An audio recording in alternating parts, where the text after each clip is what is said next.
It's finally here. We did it. All of the patience, or lack thereof, all of the waiting, all of seeing Mama Pow constantly on our screens again. We made it, everyone. We did it. We're here. We're here. Bitches, we made it. Yes. Oh, thrilled. Mabuhay, everyone. Hi. Welcome to The Cup, the Currently Unnamed Podcast, where we put the real and the tea in reality. And you can always come to us first to quench your thirst. I'm Logan Murphy. Say something gay. And on today's edition, thank you. On today's edition, I'm drinking a cold brew because I've got a long night ahead of me and I needed caffeine. But it's in my beautiful flamingo mug. Flavor of the day is vanilla chai. And it's very delicious. I'm enjoying it very much. And the other thing that I enjoy very much, as always, is my cup mug. LanaGCreations.etsy.com. Yay, Ken! Yeah. I need one. We'll get you one, Karna. We will make sure, because we do ship internationally, and that does include down under. So we do ship all the way down under. So there are no excuses. Go get your cup mug. Thank you very much. Oh, I'm sorry. And I thank you. Thank you. Werk. I am Brandy, your professional fangirl of console dragon video games. As always, drinking water out of my Stanley. Yes, I'm so enjoying my lead. But I thought I'd bring this back because vodka? Vodka? I'm drinking a Sun Cruiser, which is a vodka iced tea. So I had to. If you have been around the channel long enough to know this reference, comment below. You're a real one. And you know what? Because I needed to celebrate. And also I haven't had this in a while. So you know what? Might as well. And I will be responsible. I'm not going to be too much about this. So please drink responsible. Well, I'm David Healy, and I don't have a cute intro, but I do have a cute shirt. Since one of my favorite queens was a guest judge on this episode, I had to wear my Jimbo shirt, and I was using my Jimbo fan as well. Love me some Jimbo. Well, ding, ding, ding, mga misis. It's Ken with a K, and let's take a shot in our cup mugs, mga diday. And I'm just drinking water for today. Yay. I hope I'm not lagging. Am I lagging? Oh. You're fine. Okay. Well, hello, guys. It's your favorite Black queer content creator, KaMorian, aka Sparkling Alien, and I'm very excited to cover the amazing Slaysian Royale and with our very returning special guest right here. Introduce yourself. Hello, everyone. It is Karna Ford from Drag Race Down Under Season 4. Yes, I was the lip-sync assassin. Yes, I was the fan favorite. And yes, I was robbed. Mabuhay. Correct. All of those things are correct. Thank you so much. Karna, welcome back. We're so happy to have you. Thank you so much for having me. I'm so excited to be here. Well, it only felt correct to have a Filipino on for the premiere. I mean, come on now. I know. I should have actually been on the show, but unfortunately they didn't pick me this time.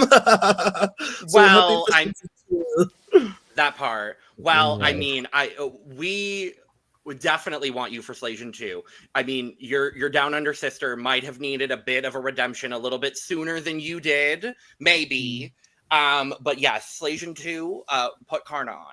Mm-hmm. Especially because we have so many different cultures represented on Slaysian Royale, but it just feels like it's lacking some Demogorgon representation. Where is that? I agree with you more, David. I couldn't agree with you more. Know about my cultural significance, right, guys? I mean, when Sasha Colby asks what the cultural significance is, you gotta go with it. Yeah, exactly. Well, we're so happy to have you join us, Karna, for this wonderful premiere of Slaysian Royale. What an episode! What a group of queens! What a challenge! What a challenge! And what an outcome! And we're going to talk through all of it. Before we do, Make sure to subscribe if you have not already, because we are here almost all the time giving you almost all things drag. And currently that is a whole lot of Slaysian Royale. We will be putting out 2 episodes a week. We'll be doing our recaps and our look over here videos talking about the runways. So make sure to check out our look over here episode this week, where we will be going a little bit more in depth on the entrance looks and both runways this week. It's going to be a good one, a long one, and it's going to be very fun. So make sure to check that out. That'll be out a day after this episode recap drops, and that'll be the schedule for the season moving forward. So you'll be getting 2 Slaysian Royale videos a week from us. We are also currently covering Drag Race Brazil, Drag Race France All-Stars, and we've got Drag Race UK on the horizon. So stay tuned for that. Not the Thunder. And make sure to check out the description below, where you can find our audio podcast links, our other YouTube channels, our Patreon, our social media, where you can follow all of us, and where you can follow Karna, because as we do all the time, you should be tipping Karna, going and getting her merch, merch? Yes. Merch. I figured, I was like, I think that is a darn shirt. Go get her merch, go tip her, and if you are in an area where she is performing, go see her perform. Go do all those things. All those links are down in the description below. But Miss Karna, before we dive into the episode real quick, how you been, girl? Oh my God, I've been so good. You know, I'm just like living my life as a down under diva, which technically means nothing. Honestly, life has been... Girl, not today. Well, let's get into that.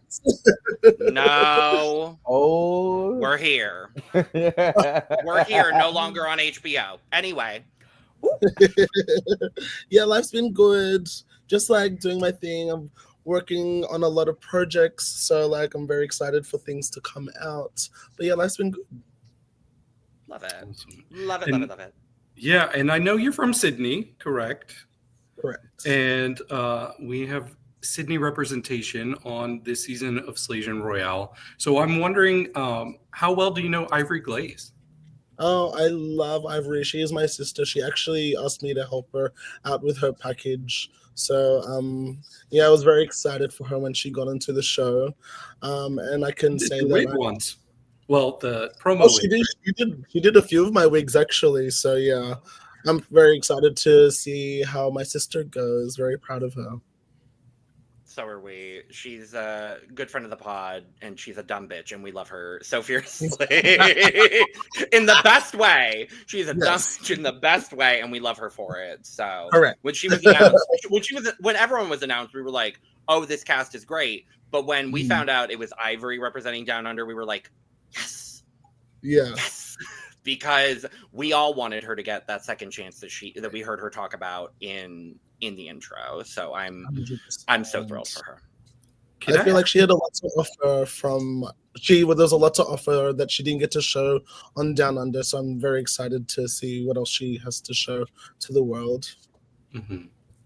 Absolutely. I am really curious after watching this episode. How tall is Ivory? Because I never thought of her as a tall person, but Oh, she's very tall. She I think she used to have on her Instagram bio, she goes, I'm 50% Chinese, 50% Dutch, and 100% giraffe or something like that. Yeah. Something like that. She's very tall.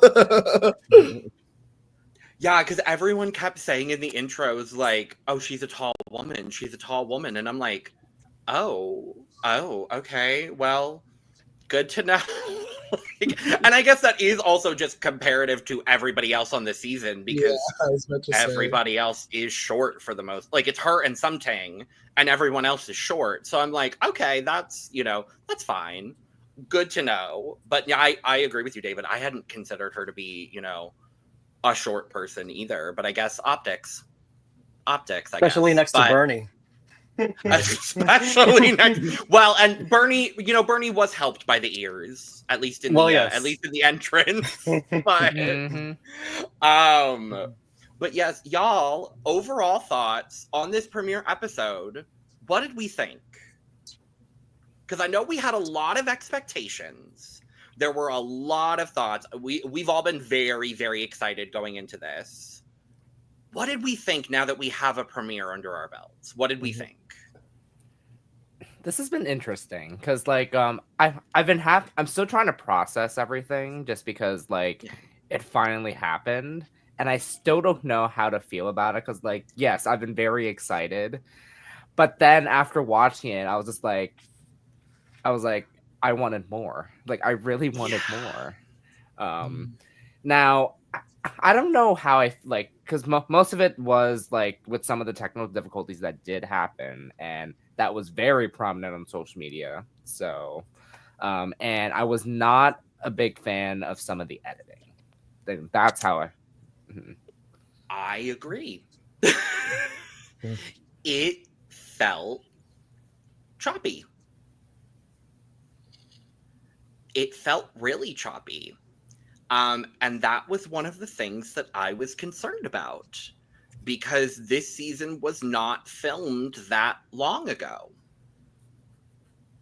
And I was concerned that with a shorter production time, that we might end up in a situation where it felt a little choppier. And, I hope that we get something better moving forward, but that is my major takeaway. I agree with you, Brandon. But I loved the episode, all things considered, as well. I'll say that. Yes. I mean, I thought it was a really fun episode. Any sort of issues with editing or whatever, for me, those were a tiny drop in the bucket compared to what I was getting as far as entertainment, as far as just pure joy that this was giving me. Like I found myself smiling pretty much the whole episode. My really one issue that I had, and I have this with so many different seasons, is why are we cutting somebody in the first episode? We don't need to do that. Especially these people are traveling from all over the world. They're all here to celebrate their Asian culture and their background, and even their background that isn't necessarily Asian. They're there to show off what they represent from back home. So, give everybody 2 episodes. It actually drives me kind of crazy. This is probably one of the most heartbreaking eliminations for me in a while. So yeah, that's my only qualm. Other than that, I love the episode. For me, I really like this. I quite like this episode. I actually like this challenge. For me, the main thing that my issue was it felt really condensed. Like we had so much in the episode, it could have been really good, but I really wanted a separate Untucked episode. And I needed more moments in the workroom. I feel like we barely got any. And yeah, that was my main qualm with it, but overall, I very much enjoyed this episode. Where's Untucked? Where is she? Where did Untucked go? Where is my Untucked diva? I need her. I'm right here. I know. We have her here today. But I'm like, where is Untucked? Definitely. We know Philippines for Untucked. Girl, where is Untucked?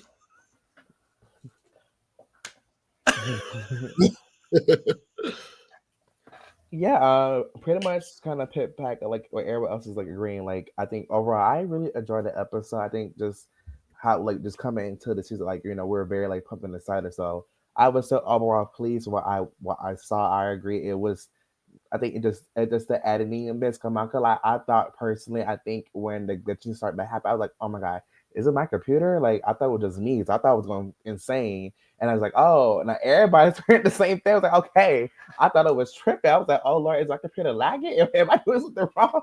But yeah, it was just a choppiness. And I think I agree on top. I feel like, especially when we get to that moment, I felt it was so much more that happened that we didn't get to see. I think the moment, and I don't know, just a couple of things.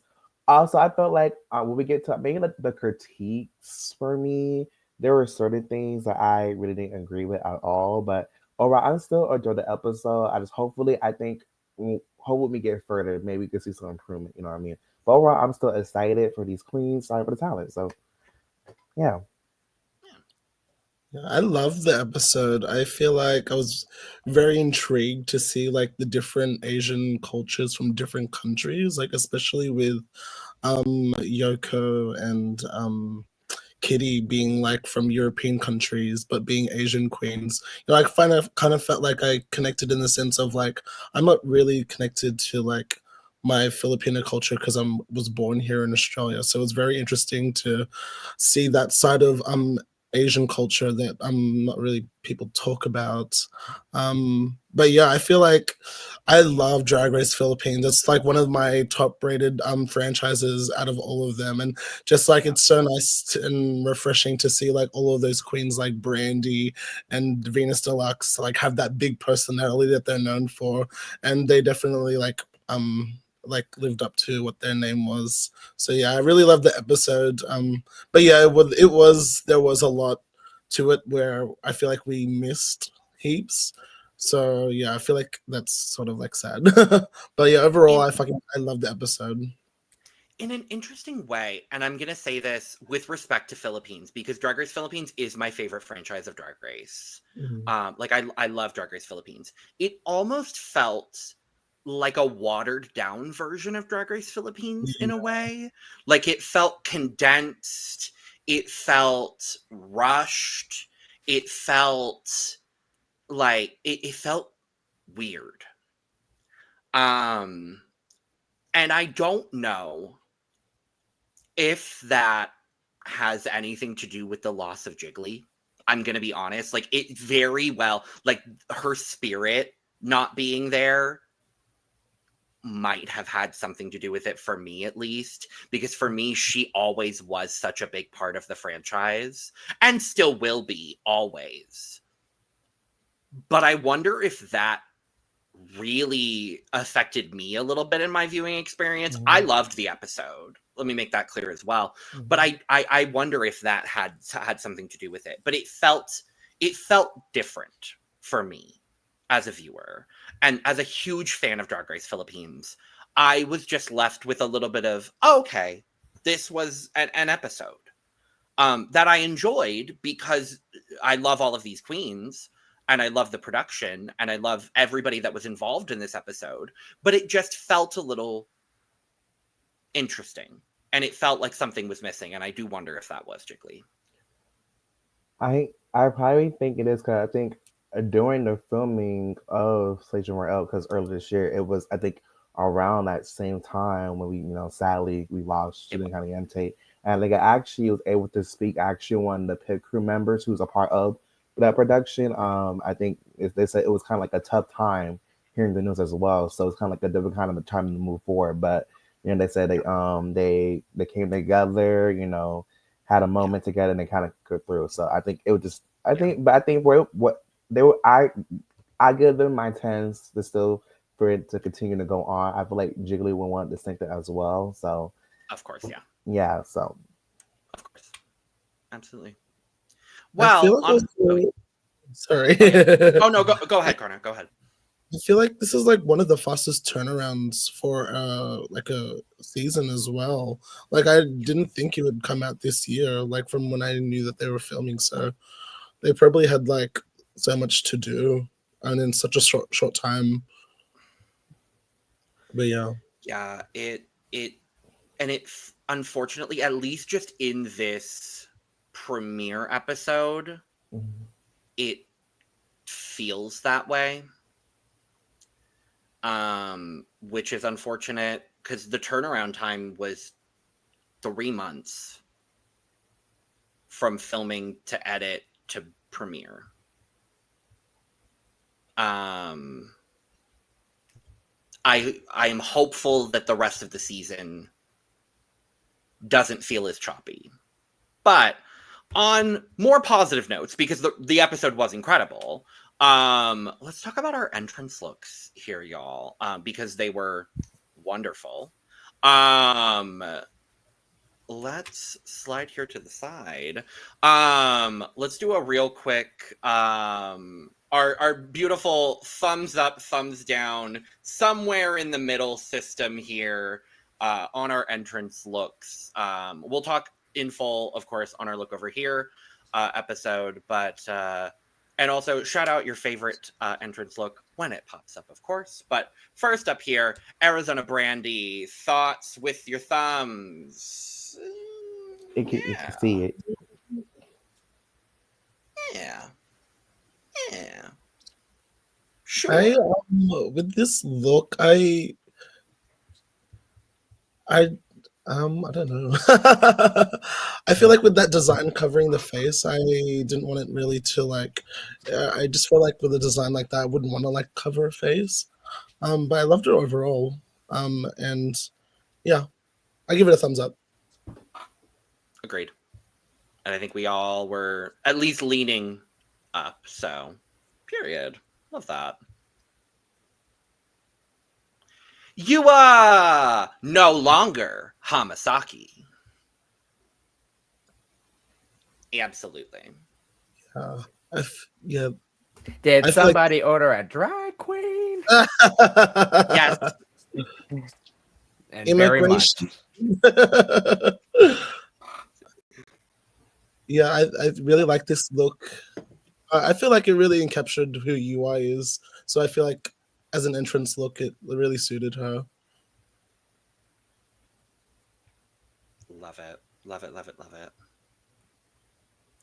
Brigiding ding ding, because there's a new ding in the workroom. Yeah, this looks really glamorous. I loved it. She looked gorgeous, and this Marilyn glamorous look was just absolutely beautiful. Give it a massive thumbs up from me. Totally. It was in my top 2 for entrances. Ooh. Love it. I feel that for sure. Hi, Siam. So why the... I'm not going to do the whole thing. Don't worry. It's Siam PhuSri. Love it. All thumbs up. Yeah. Massive thumbs up for me.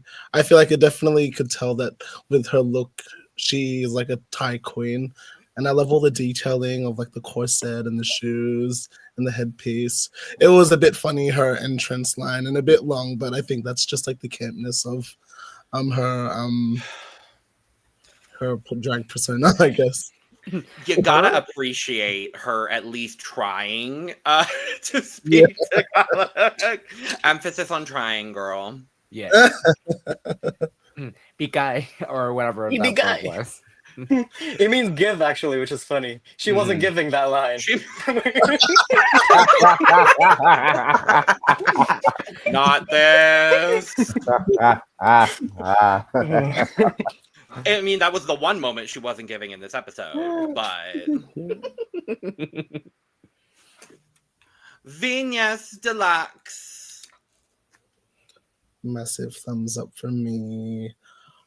I love how with Venus's look, she like tried to reference something from her first season that she was on.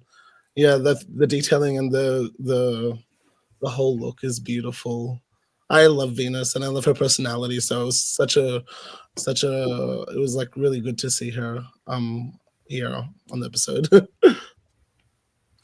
Did anybody else think that was her back facing the camera? Yes. Oh yes. I was so like, whoa, when she like leaned down and then flipped her hair back. I was like, what? That was the front of her? Yeah. I think that might have been the point of it. Because she was referencing the I don't remember the term for it. Ken, please. The look she was referencing from her original season. I don't remember, but it's a very common like horror trope. Yes, that was because she was referencing the viral look from her season that we all loved. But I think that was the effect she was going for with it too. So it was so good. So good. Mm-hmm. Well, we asked, we wondered whether she would faint at some point in the season, and she did it immediately, girl. Of course she did. In reference to a ring. I love that. And I approve. Love it. Bonga, airtime. Period. I love this look, and I love like the calmness of Ivory. I think she really showed who she was, with the entrance line and walk. And yeah, I think she looks fabulous. I love the dress and I love the detailing. And yeah, I feel like seeing her next to all the other queens, it was a bit camp, like how tall she is. Yeah, I loved it. This was actually my favorite entrance look. Mm. I loved this. I loved every single bit of it because, like you said, Karna, it really just does give exactly who Ivory is, and it's everything we didn't get to see on Down Under 3. And I'm just like, immediately, I'm like, oh, I'm just so happy that she is immediately showing us everything we knew Ivory to be that we just didn't get to see the first time. So, and she looks gorgeous. Beautiful. Beautiful. I love her. I love her so much. In a sea of beautiful looks, this was my favorite.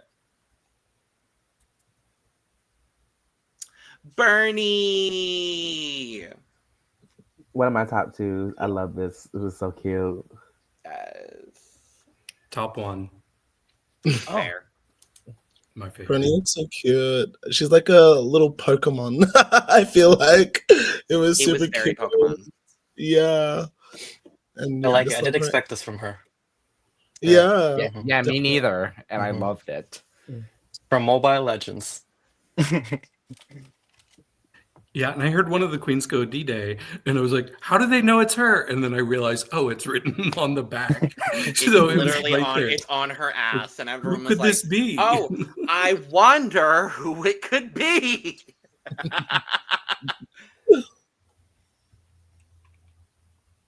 It's Khianna. No, I'm kidding. Kitty Space. Yes, ma'am. Yes, ma'am. Period.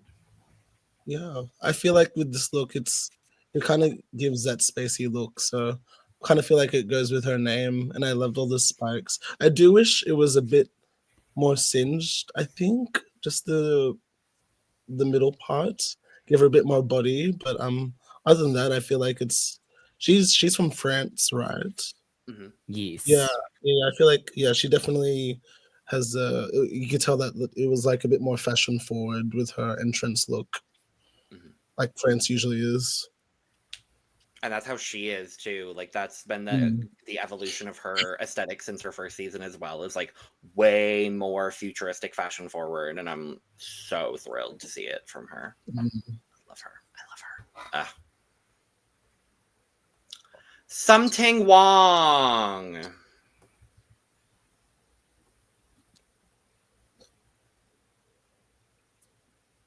Okay, no, I'm not going to go all the way down. It's not as bad as I remember seeing it, but I feel like for something Wong, it's like better than what I was expecting. I feel like the costume is like okay. I wish the wig didn't look like just like a human hair tied up with things stuck in it. But yeah, I feel like for her, I feel like it's like better than what I expected. So yeah. yes. Agreed. Well, yes. Well, yes. Madame Yoko. Yeah. Can I give a medium? Yes, of course. Yeah. Yeah, I was Okay. gonna say you could go anywhere on the spectrum you want to. Okay, So okay, yeah, easy. anywhere you want to. But yeah, I'll lean a little bit. I'm with you on that. I'll lean a little bit. Yeah, it's a little leaning for me too. So Yeah, I feel like she could have gone a bit more with the look, and yeah, kind of. It doesn't look like a really a costume that was really designed. It could have looked like it was just ordered online. That's a bit mean to say. But yeah, it was okay. But yeah, that's my thoughts. I thought it was cute. Fair. It's cute for sure. Could have been ordered online, but still cute. And I will say it's unexpected from Yoko, from what we've seen of her aesthetic as well. It's very youthful for her, which I appreciated. So yeah. Suki Doll. This is my fave. Favorite. Yep, also favorite. This is definitely my favorite as well. I think because we know that Suki Doll's like a designer, we had that high expectation. I feel like she definitely lived up to it. And I just feel like all the detailing from like head to toe, like with her hair and the headpiece down to like her buckled heels, I feel like it's just impeccable. Her entrance look. Mother Doll has arrived. Yeah. I love her. Love it, love it, love it. And last up, oh my god, she was just here. Khianna with a K. I'm gonna lean a little bit. It's still very positive, but I'm leaning just a little bit. I love Khianna's look, and I just love her as a performer. And I feel like her mug even looks better than it did last time, which I don't know if is possible. But I feel like she looks absolutely incredible in this look. And yeah, I loved it. Period. Love that. So yes, so 4 of you had Suki as your favorite, so that made things very easy. And then David, yours was Bernie, and mine was Ivory. So how lovely, wonderful, and great. Did anyone have any standout moments from the entrances overall, other than Ivory being called a tall woman many times? I'm just going to say my standout from all of the entrances, they picked the right person to come in first. Arizona Brandy. It just brought all the memories back of why she was constantly cracking me up in the confessionals back in season 2 of Drag Race Philippines. So all of her little shady remarks she had for almost all the girls, I was living for it. It was so funny. Yeah. Just Arizona's the best. I love her confessionals.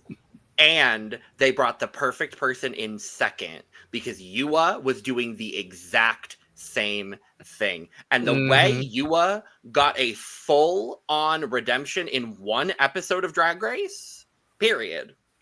It's like, oh yes, this is why we've been asking for 7 years for Yuhua to come back on television. Thank you. Thank you, Drag Race Philippines, for doing what US Drag Race has failed to do. Exactly. Yeah, because the fact that we got so much confessional time from Yuhua, like out of all these remarks, just yes. And of course, when she came out with, "Did somebody order a drag queen?" Like, just sold me the hell up. And of course, when they ended with Khianna, and then everyone was just like, "Oh my god!" Like, and that was just perfect. Like, the order of everyone coming in was so perfect. Yeah. Like, I did not expect them to like do all that because I was half expecting Yuhua to be in the middle, if I'll be honest. I expected Yuhua to be last, to be honest with you. I was expecting them to be like, oh, and Yuhua because she's been off TV the longest. But no, I agree. I think where everyone was in the order was actually pretty great. Because what I was actually most surprised too was where they placed Bernie, but I was still happy where they placed her in that because I thought she would be much more in the beginning or toward the end, and she was like kind of in the middle, and I was like, okay. Here's my one issue I had with Yuhua, and it's not her fault.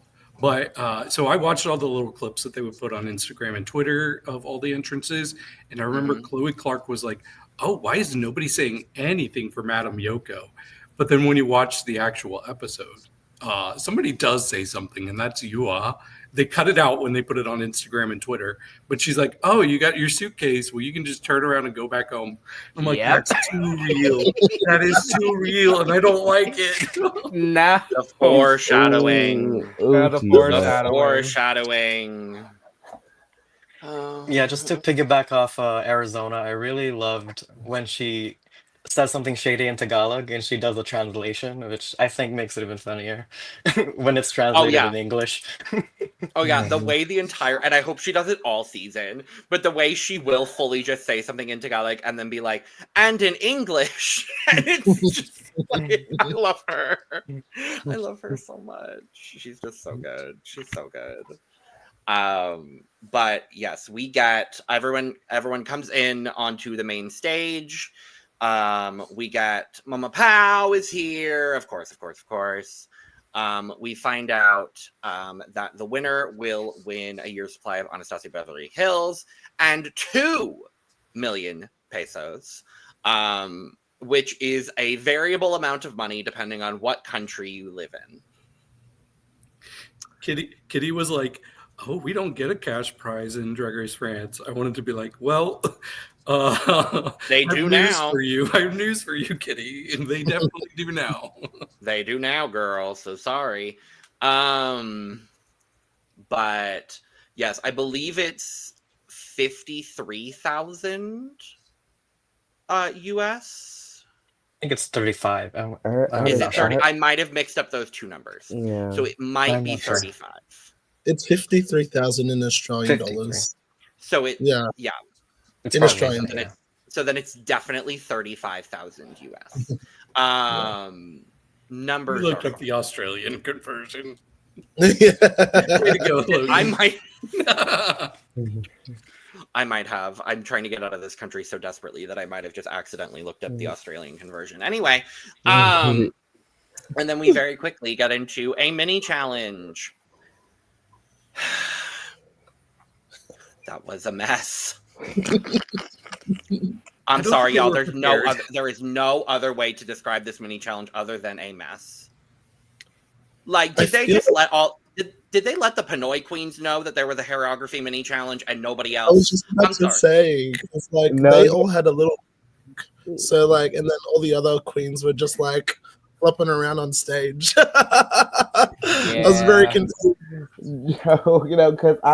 Because imagine getting like in your nice full glam, like it's a stage around, right? To introduce myself, look sickening, and you say I with my hair in my nice expensive ass wig with my hair. Are you serious right now? Like the two queens that lost their wigs.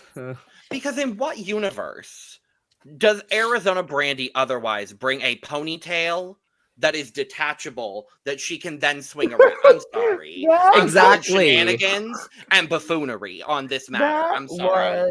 Oh my god. To be fair, Arizona's always prepared for a gag. Okay, then why did Bernie have a wig on underneath her fuck-ass bob?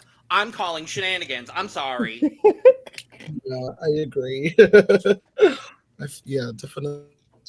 There's something happening behind the scenes where I feel like the Pinoy queens could have had a little insight to what was going on. Maybe, I don't know. And even then, I still feel like the person that did the best in the challenge wasn't a Pinoy queen, in my opinion, at least. I disagree. I think it is. I think the dumbest person in the challenge, and I think the person that did the best, honestly, was Yuhua. Yes. I just really loved what Yuhua was doing. I don't know. I think a lot of people did really great in the challenge as well. Like, all of the Pinoy queens did great, obviously. But I think Yuhua was just dumb with it. When she said she was whipping her 2 ponytails like she was giving a blowjob, I'm like, yes, Yuhua. This is why you're back on TV, Yuhua. I love it, Yuhua. But yeah, I preferred Yuhua's performance. I did too, actually. Like, yes, I did love Arizona Brandy with the ponytails and just detaching it, but Yuhua sold it. Yeah, for me, it was really close between Bernie and Khianna. I was like, either one of them can win. They both did great. For me, it was Arizona Brandy. I thought she was really funny. I personally, I thought Arizona took it for me. It was just she was the way to me. I like when it's like fun, entertaining, but also hilarious. So you can make me laugh, but also be entertained. Like feeling your energy, like that's a winner for me. I thought she ate it for me. Yeah, I definitely think it was between Arizona and Khianna for me, who really gave it. Yeah. But what about Ivory. Because I think Ivory really killed it. I think she did such a good job. I really think all of the titty bouncing in a hairography challenge was just so good. What do you mean? The I feel titty like bounce was everything. She had a bodysuit under her dress, and I felt like if she had taken that off earlier, before the wig fell off, it could Well, have she probably. took half of it off and then Yeah. started whipping her hair. And then the wig Yeah. came off. And then she took off the dress. I'm like, girl, reveal in French means take the shit off. Girl, like, You think it's I personally I thought Suki ate the way she did her ponytail tour. It's unfortunately she had her wig and then the wig didn't came last off. that long. Because I was going to agree with you, KaMorian, because Cause Suki was eating until the wig came off. Yeah, she was hitting it too. It was a nice ponytail swing. It was it just came off. I was like, okay, Suki giving performance. Mm-hmm. I'm optimistic. I'm optimistic for Miss Doll in the performance category. And what is so funny too is like when they did that Suki hair whip in the trailer, and I was like, oh, we're definitely seeing that. And then of course, we did not expect that wig to come off. Well, what was funny to me, we haven't talked to her too much, but Siam in the confessional, I think she's been great this episode as well. But when the wig came off, Siam was like, oh, she went from beautiful to handsome. The way this cast is thirsting over Ivory, I'm like, yeah, I've been saying this for a couple years now. The way we've been thirsting over Ivory since season 3, and now the way the world is doing it, I'm like, get in line. We've been here for years. Like the way the Sydney drag scene has probably been doing it for years before we have. Like, honestly, though. But Ivory kind of reminds me of Naia. Do you see that, David? A little bit, right? See that? Another attractive. I see outside it. of drag. I see it. Yeah. I see it. Mm-hmm. Drag Den. Please come back, Drag Den. I know, I miss it. Please. Oh, speaking of, repping my Drag Den fan today. Yes. Go support Drag Den, please, so we can get a season 3, because we need it. Anyway, Khianna does win the mini challenge. Good for you, gal. And we find out, we'll talk about her power here shortly. But we find out that the first Maxi challenge of the season is Miss Shutacca. Why? Why not? Why? I feel Because like it's, Philippines love pageants. Yeah.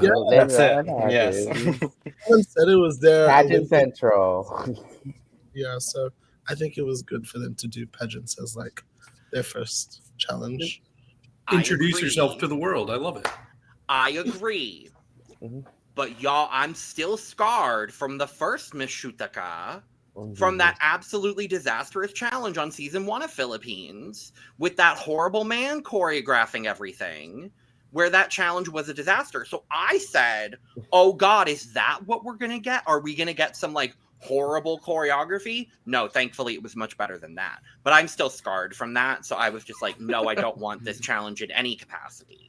Like, just change the name and do a pageant challenge. I don't care. I just don't want it to be Miss Shutacca, because it always ends up being a little bit of a mess, and we'll talk about it. But for winning the mini challenge, Khianna gets 5 extra seconds in her Q&A portion, which is the third part of the challenge, as we are presenting 2 looks on the runway and doing a Q&A. But with great power comes great milk. No, I'm kidding. Responsibility, because she gets to take 5 seconds away from somebody else in the competition.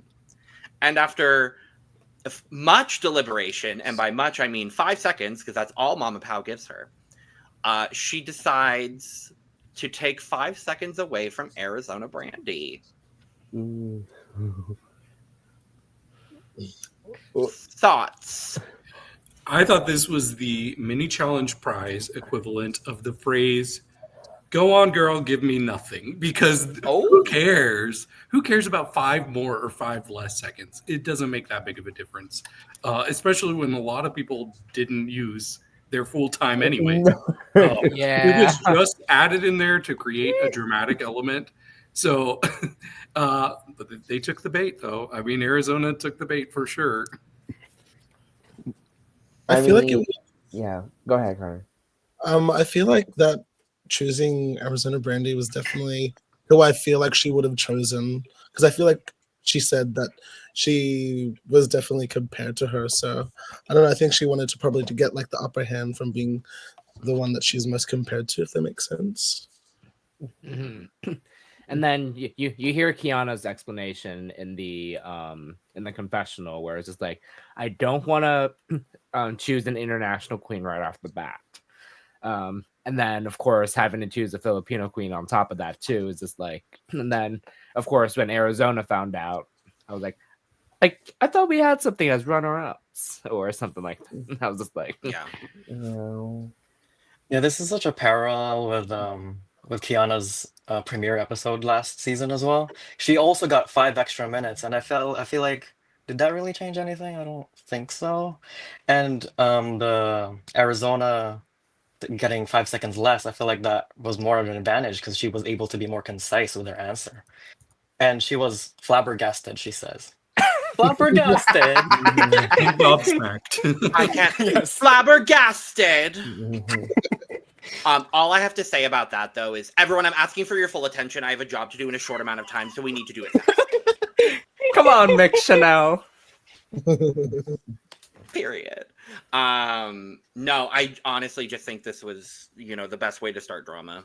Because, I mean, Khianna is quite literally in the same position she was a year ago in this exact same workroom. So it's like, okay, what are we doing here? Like, production might have just given her the mini challenge win to cause the exact same storyline with her. And you know what? Okay.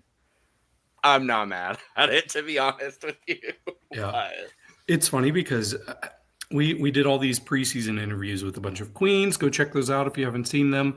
But I can't remember who it was that said it, but one of the people we talked to near the end was like, oh, Filipinos are extremely welcoming to visitors. Like, they're going to make them feel special and welcome. So I saw that. Yeah, I was thinking of stewarding. But we saw that with Khianna here. She didn't want to make the international queens feel kind of out of place right off the bat. Yeah.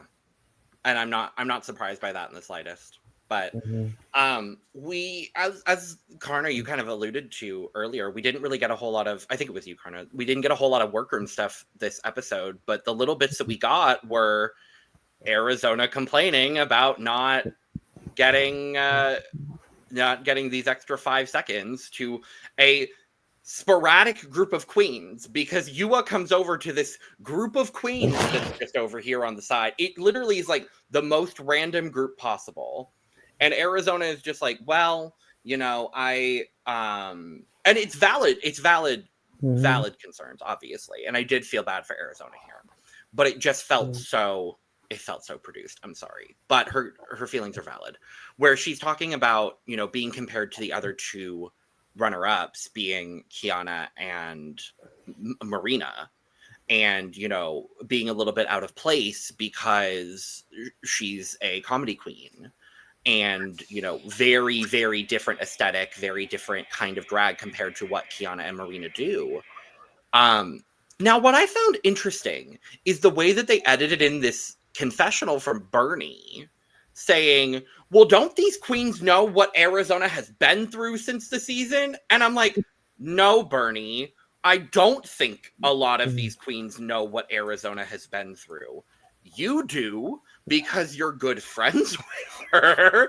But no, Bernie, I don't think, and I love Arizona dearly, and I feel bad that she's going through this, but it's also like, girl, you're in a competition again. Like, I mean, but her feelings are valid. Like I did not know that was something that was an issue for her. I mean, but this is coming from somebody who my favorite queens from Drag Race Philippines are Marina and Khianna, and I'm very vocal about that. Of course, But I've never compared them to Arizona, I don't think.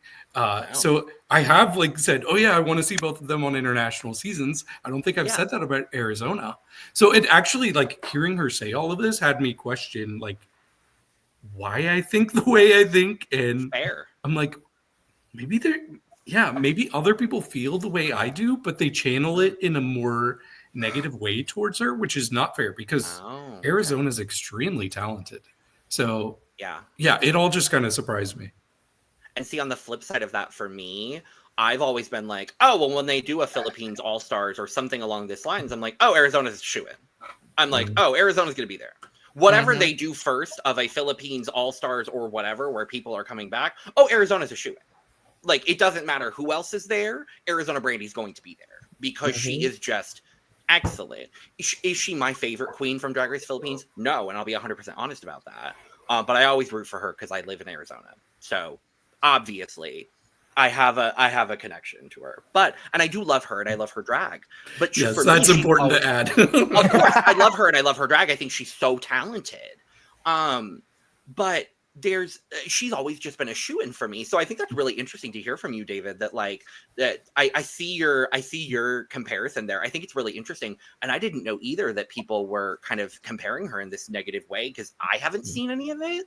And I feel really bad because I'm like, no, girl, your drag is so valid. And I am always a fan of a camp comedy queen.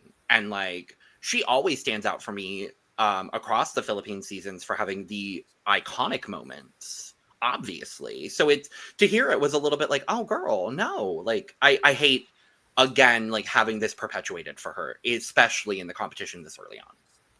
I think listening to David, I kind of resonated with that because I think about it and I think a lot of people think of Marina and Khianna to be like shoo-ins for international seasons, and I think maybe because they're such good performers and performance kind of transcends language, and maybe because Arizona is more of a comedy queen, maybe people might think that might not translate as well in international.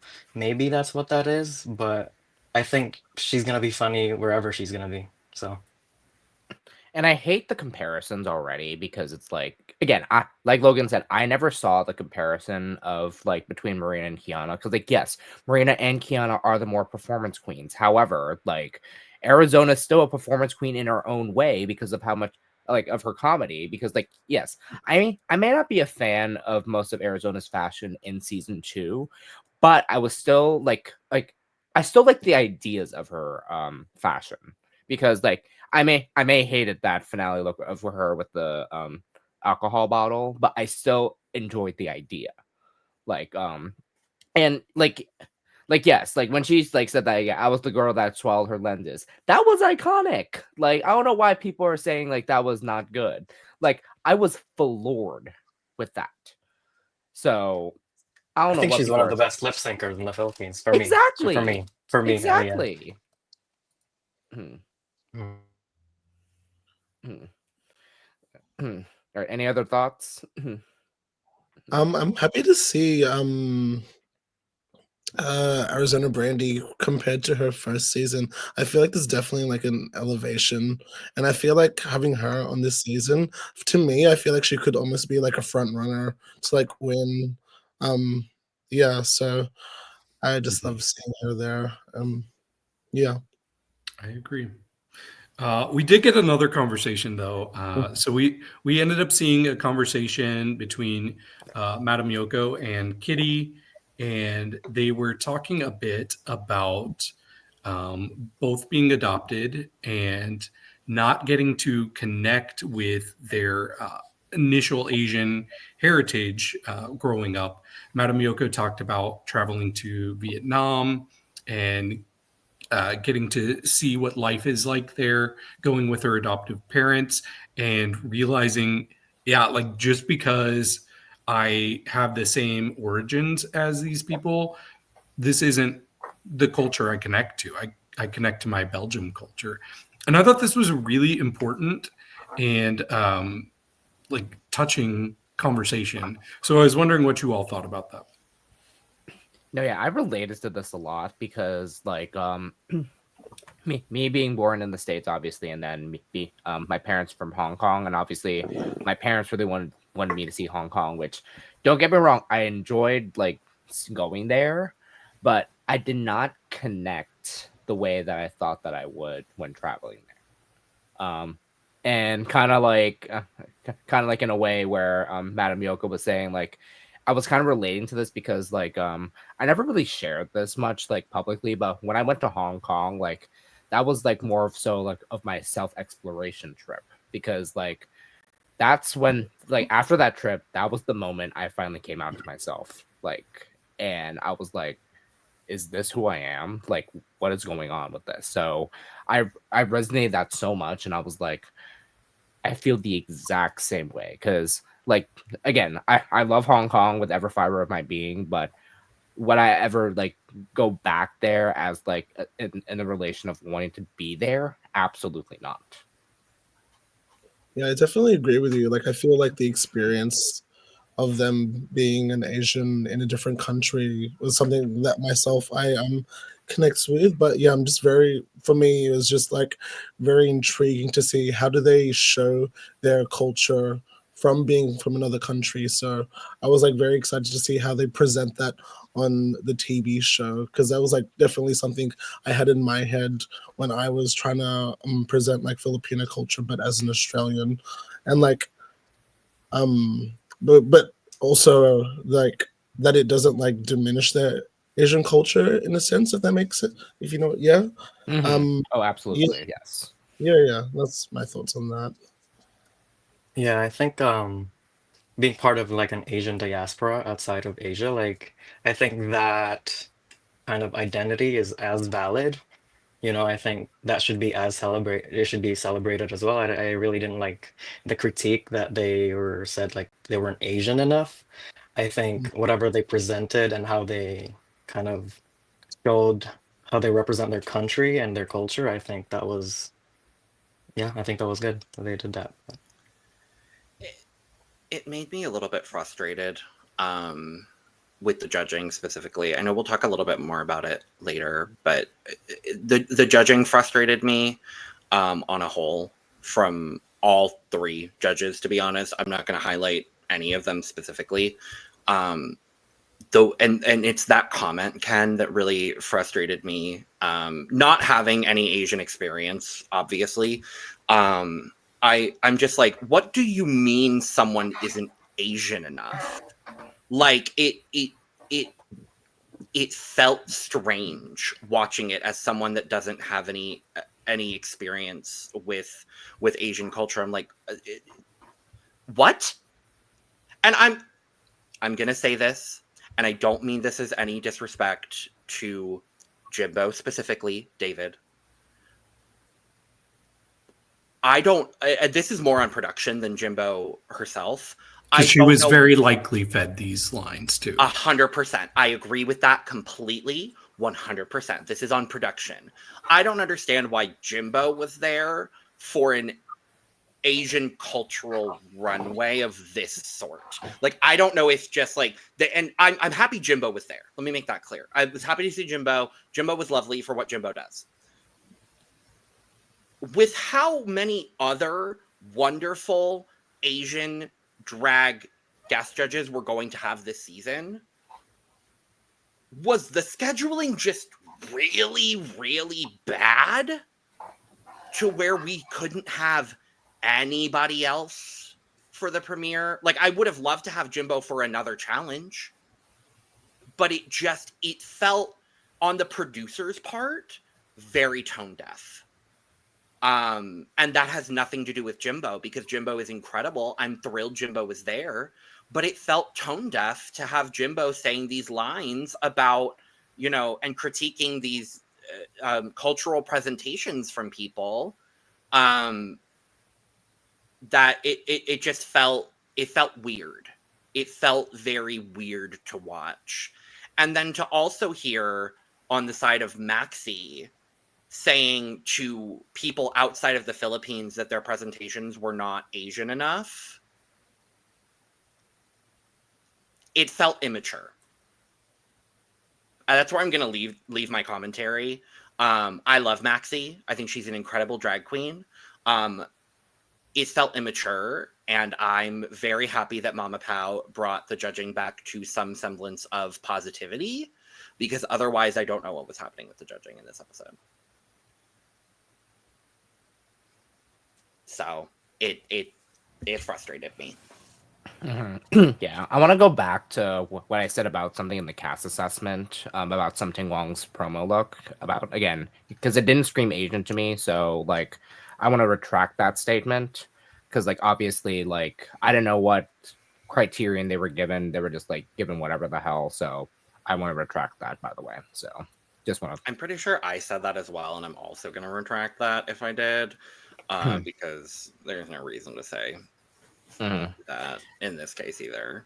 Now, whether we like a runway presentation or not, that's another thing, and we'll talk about that. But every Asian representation is valid. Now, whether it's good, that's another another comment. But I think on that note, I think we can go to the runway. I think that's a great place to go to.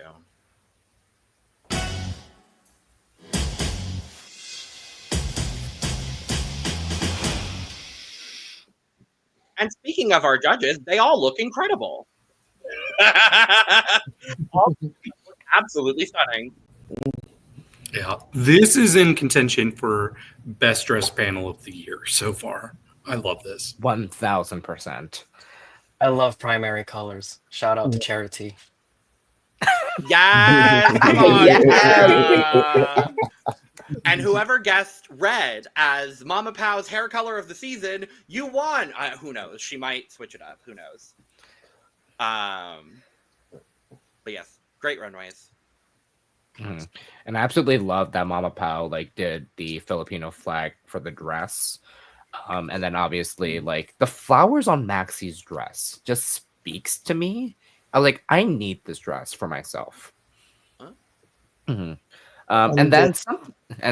something about Jimbo's dress is kind of interesting, but I love it for some reason.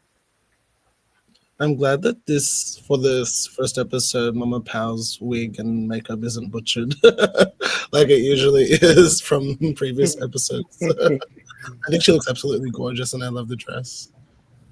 I would bet money that this dress that Jimbo has on is the same designer that made the finale. I think, was it the finale? It wasn't the finale. It was one of Eva's looks from Global All Stars with like the wood. Like it was was it a brown? I can't remember which one, but it feels like it must be the same designer because I get that same kind of vibe with all the textures and swirls. I'll figure out which one I'm talking about and get back to you. Well, I wish she posted it, but she didn't. Yeah. Well, oh, wait, no, she did. I lied. Yeah, Slaysian Royale and a custom Aaron Montoya. Aaron Montoya. Yeah, Aaron Montoya. Yeah. So I don't know if that's the same designer, but shout out to Aaron Montoya. Yeah. Nonetheless. Yeah, I think Mama Pao looks absolutely amazing. I think like every time we get Philippines, I feel like just her woman practice gets better and better. I mean, we all saw season 2. That was something. I mean, even the Queen said it in the whole thing. That was, I think season 3. Oh yes, it is the same designer. Wow, oh, same designer. Yep. Yeah, so I was like, I just love. I think it's kind of crazy too. I think, oh my god, I can recall. I think Mama Pao has done like every wig color. I think did she wear like red like last season? I might incorrect. Yeah, red was her color last season. Yeah, as well. So maybe we gotta select a little mixture of it. But I love this dress, just representing the Filipino flag, regardless. So it looks amazing, and it all look amazing as always. Period. Well, we have Miss Shutacca Slaysian edition. We had 2 runways presented, and then our Q&A portion, which was on a whole a mess. That's a good drag name, On a Whole. On a hole. Yep. Love that. Love that. I might still On your hole. On your hole. I think that's a name already. Not to be confused with on. It's there has to be a drag queen called either Anna or Anya Hole. If you are, let us know. We would love to meet you. But yes, we have Miss Shutacca Slaysian edition, 2 runway presentations, and then a Q&A portion. To keep things pretty concise per queen, we're going to talk about their full presentations all together. So we're going to talk about their looks and their Q&A at the same time. Karna is going to give her thoughts on the looks, while we're going to kind of give our overall thoughts. Well, Karna's also going to give her thoughts overall. But we are going to give our kind of overall thoughts on each queen. And like I mentioned earlier, make sure to check out our look over here for more in-depth thoughts on our panels, thoughts on the runways. But of course, I had to mention the fact that John Santos and Jervy Wrightson are also here, and I loved the campness of the presentation of this whole thing with everything glitching out intentionally. I thought it was so fun. I loved the way they did the that. not live blinking. Not live from Manila. I loved it so much. I'm like, this is the camp I wanted. This is the camp I wanted. And I loved it. I loved it. Yes. And John and Jervy look great. I wish Khaled was part of the judging panel, because she is absolutely one of my favorite judges in like the entire like Drag Race universe. But I still feel like her and John Santos did fabulous, like hosting the whole Shutacca pageant. I think she might be for part of the season. She will. Yeah, I believe she is going to be for the rest of the season. Mhm. I'm not sure why she wasn't for this episode, but I believe she will be for the rest of the season. So I don't think I think she's gonna cycle in and out with a bunch of these. Okay. Yeah, depending on the challenge. So. Oh well, that's good then. Yeah, because I remember in the trailer, like you can see where she was sitting on the judges panel. So I was like, oh, okay, so she will be judging. Good. I guess in this instance, it was obviously like they had to highlight Maxi and Jimbo on the judge. Like again, all drag artists in the same like panel. I was like, oh, I love that. I do too. So. For sure. For sure, indeed. And our 2 runway categories for this episode were From Roots to Runway, and then Reveal Yourself, where we're revealing things. Because, of course, we can't go a season of Drag Race anymore without a reveal runway.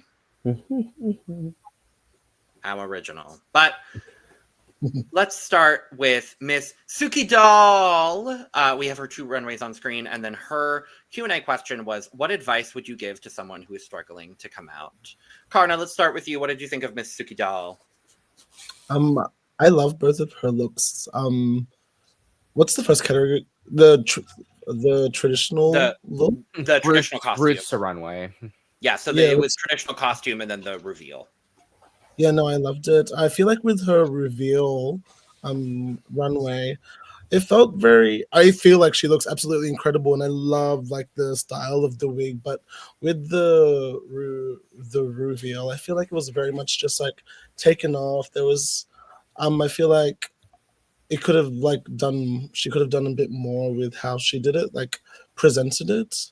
I feel like with her Q&A answer, she definitely got her point across, as in like what do you call it? Like she said it in a very good way. She said something about have someone with experience. And I feel like there was a really good answer for what the question was. But overall I loved it. yeah, I just feel like you can see the detailing and all the design of her looks, which is like very gorgeous. KaMorian. Oh, okay. Overall, I think Suki. I think ate both looks. I'm very excited to see where her warm pack is gonna be. I think, as I said, high expectation. She is a seamstress, and we know her for making a lot of iconic looks from our favorite drag queen. So I expect a lot for her warm package wise. Yeah, the question, I agree. I think she did a very solid job. Her point across. I think she was one of the that actually. I think when it came to the question and answer, actually took it as like an actual like I'm gonna give like an actual like very like serious answer when it comes to the question. So I think she did I think a pretty solid job this week. For me, like she did great on both looks. This lip wig is so good. I love it. Mm. It's yeah, it's one of my favorite wigs this episode. But overall, like revealed runways aren't really my favorite, but other than that, like this is really good. In terms of her answer, it was nice and earnest, and yeah, I liked it. That's all. Yeah, I thought she had two of the stronger looks of the night. With that said, there are a few other people that had like wow runways, and I don't think either of these were quite a wow, but they're still really good. And I like that she was one of the few international queens that took the question seriously. And I'm really curious what the Filipino audience felt about kind of the jokey manner that a lot of the international queens took with the questions. I didn't love it. I could see if people were offended by it, but that's not my place to be offended. But um, if I were doing a top five, she absolutely would be in it. She was probably my fourth favorite overall. Yeah, this was one of my favorite packages. Like I loved how she answered the question because like she was actually giving pageant. And then this first look, it reminded me of Pathia's food runway in a way. Mm. So I was like, oh, cute. And I absolutely love this lip wig. Like I need that.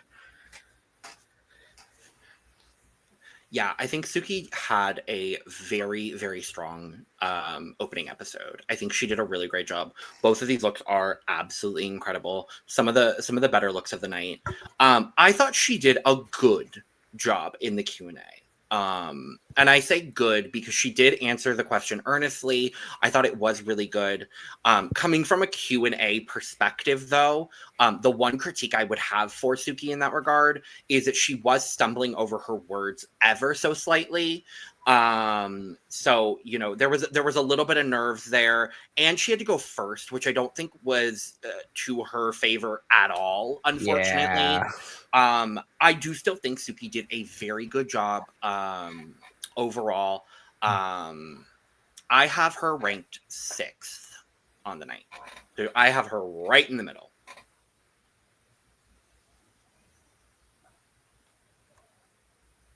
Next up is Bernie. I loved Bernie's roots look. I feel like it was very extravagant and it really showed off the Filipino culture, which I love. I just hope with Bernie that I feel like when she did her first season, I saw a lot of bra in panties. So I'm hoping that it's not going to be too much of that. But other than that, it's like overall the look is like absolutely incredible, and she looks she filled the brief for the culture and roots look. I feel like she looks absolutely impeccable in the reveal look. As I was watching it though, I was trying to like understand like the storyline of it all. I didn't really get it. But like other than that, she looked like the dress and like the design of the dresses looked absolutely incredible.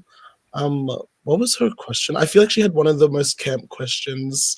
I mean, camp ends. It was, do you believe that love is love regardless of gender or identity? Yeah, and she said something like, "You don't know what the answer is." I don't know too. I feel like that was just absolutely very on brand for her and for the way to answer that question. So I absolutely loved how she answered it.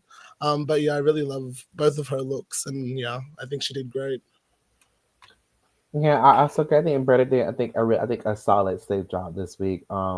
I think out of the two looks, I say I love her first look. I think that's just on brand for Bernie, uh, as well. But I will say I agree with the question. It was very on brand for Bernie. I think she did. It's kind of like this is kind of it's pretty much did good. So really like no bad moments. It's just really like a solid great week for her as well. Yeah, I really love both of these looks. Like, I like the contrast between the two.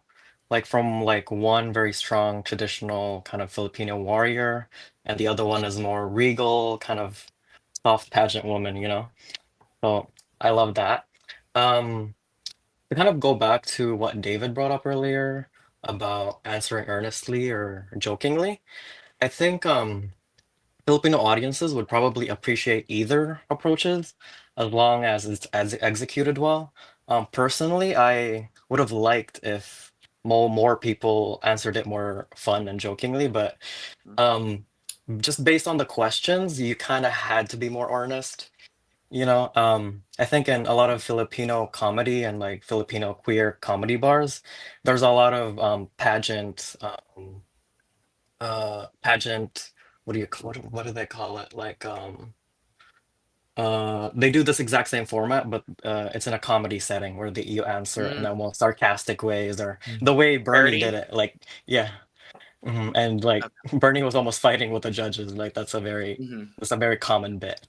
So yeah, I guess like banter. banter, yeah. Yeah. Yeah. Okay. For me, I thought Bernie killed it. I thought she was so good this episode. These were two of my favorite looks. I see what you're saying, Karna, about the bra and panty thing that Bernie does, but she just makes them so extravagant and they're so clearly Bernie. Like they always have this warrior theming to her looks. So for me, I don't mind at all, and I think this is really cool because she does like a short curly wig, which I'm not used to seeing that from her. So I really like this wig on her. And to explain the storyline for her reveal, she was clearly going from Cinderella to Belle to Bob Mackie. Duh. Yeah, I totally missed that. No, I thought she had such a great night when it came to the looks, and I thought her answer was funny and it worked for me. So she was easily one of my top three. I basically have a tie for my top three. She should have been lip syncing for the win. Oh, okay. No, I agree with you, David. Like how like the bra and panty thing is so extravagant. I was like, I don't mind it because like she accessorizes this so well. So, and I do love this like Disney like type of turn with the reveal, like going from Cinderella to Belle, and then of course, like I agree with you, David. The Bob Mackie, I was like, yes. No, that was a joke. I don't know if those were the actual references. Well, that's what I got. I mean, It definitely helped. felt that way, at least. Yeah. Like the first two did. The third one just felt Bernie. Mhm. So Cinderella to Belle to Bernie. Mhm. But also, she did say she was Cher about it, so it's fine. Probably something like that. And I absolutely love this question. Again, do you believe that love is love regardless of gender or identity? And the way she answered it, like you can tell like she wants to be serious even though she was joking. So I was just like, that's right there. And that's how some of the mentality of what people went with this question specifically. So I think that's where the direction was going and it worked out for her. So before I give my ranking of Bernie, I'm going to say that I do love everything Bernie did in this episode. And I love both of her looks here.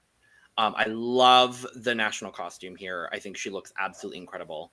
I like her reveal. I actually, in my opinion, I think she had one of the weaker reveal runways only because I think the concept is just a little bit more simple honestly, I don't. There wasn't a whole lot of.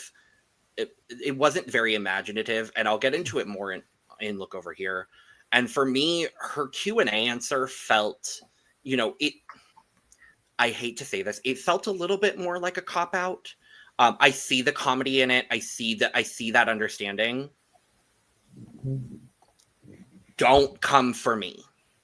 This is to the panel. This is to the audience. I love Bernie. She is my favorite on this cast.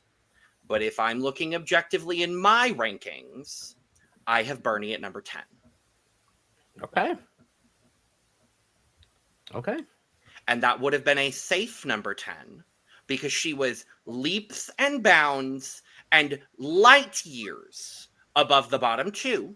And she still would have been safe. And there's no universe she would have been anywhere close to a bottom situation.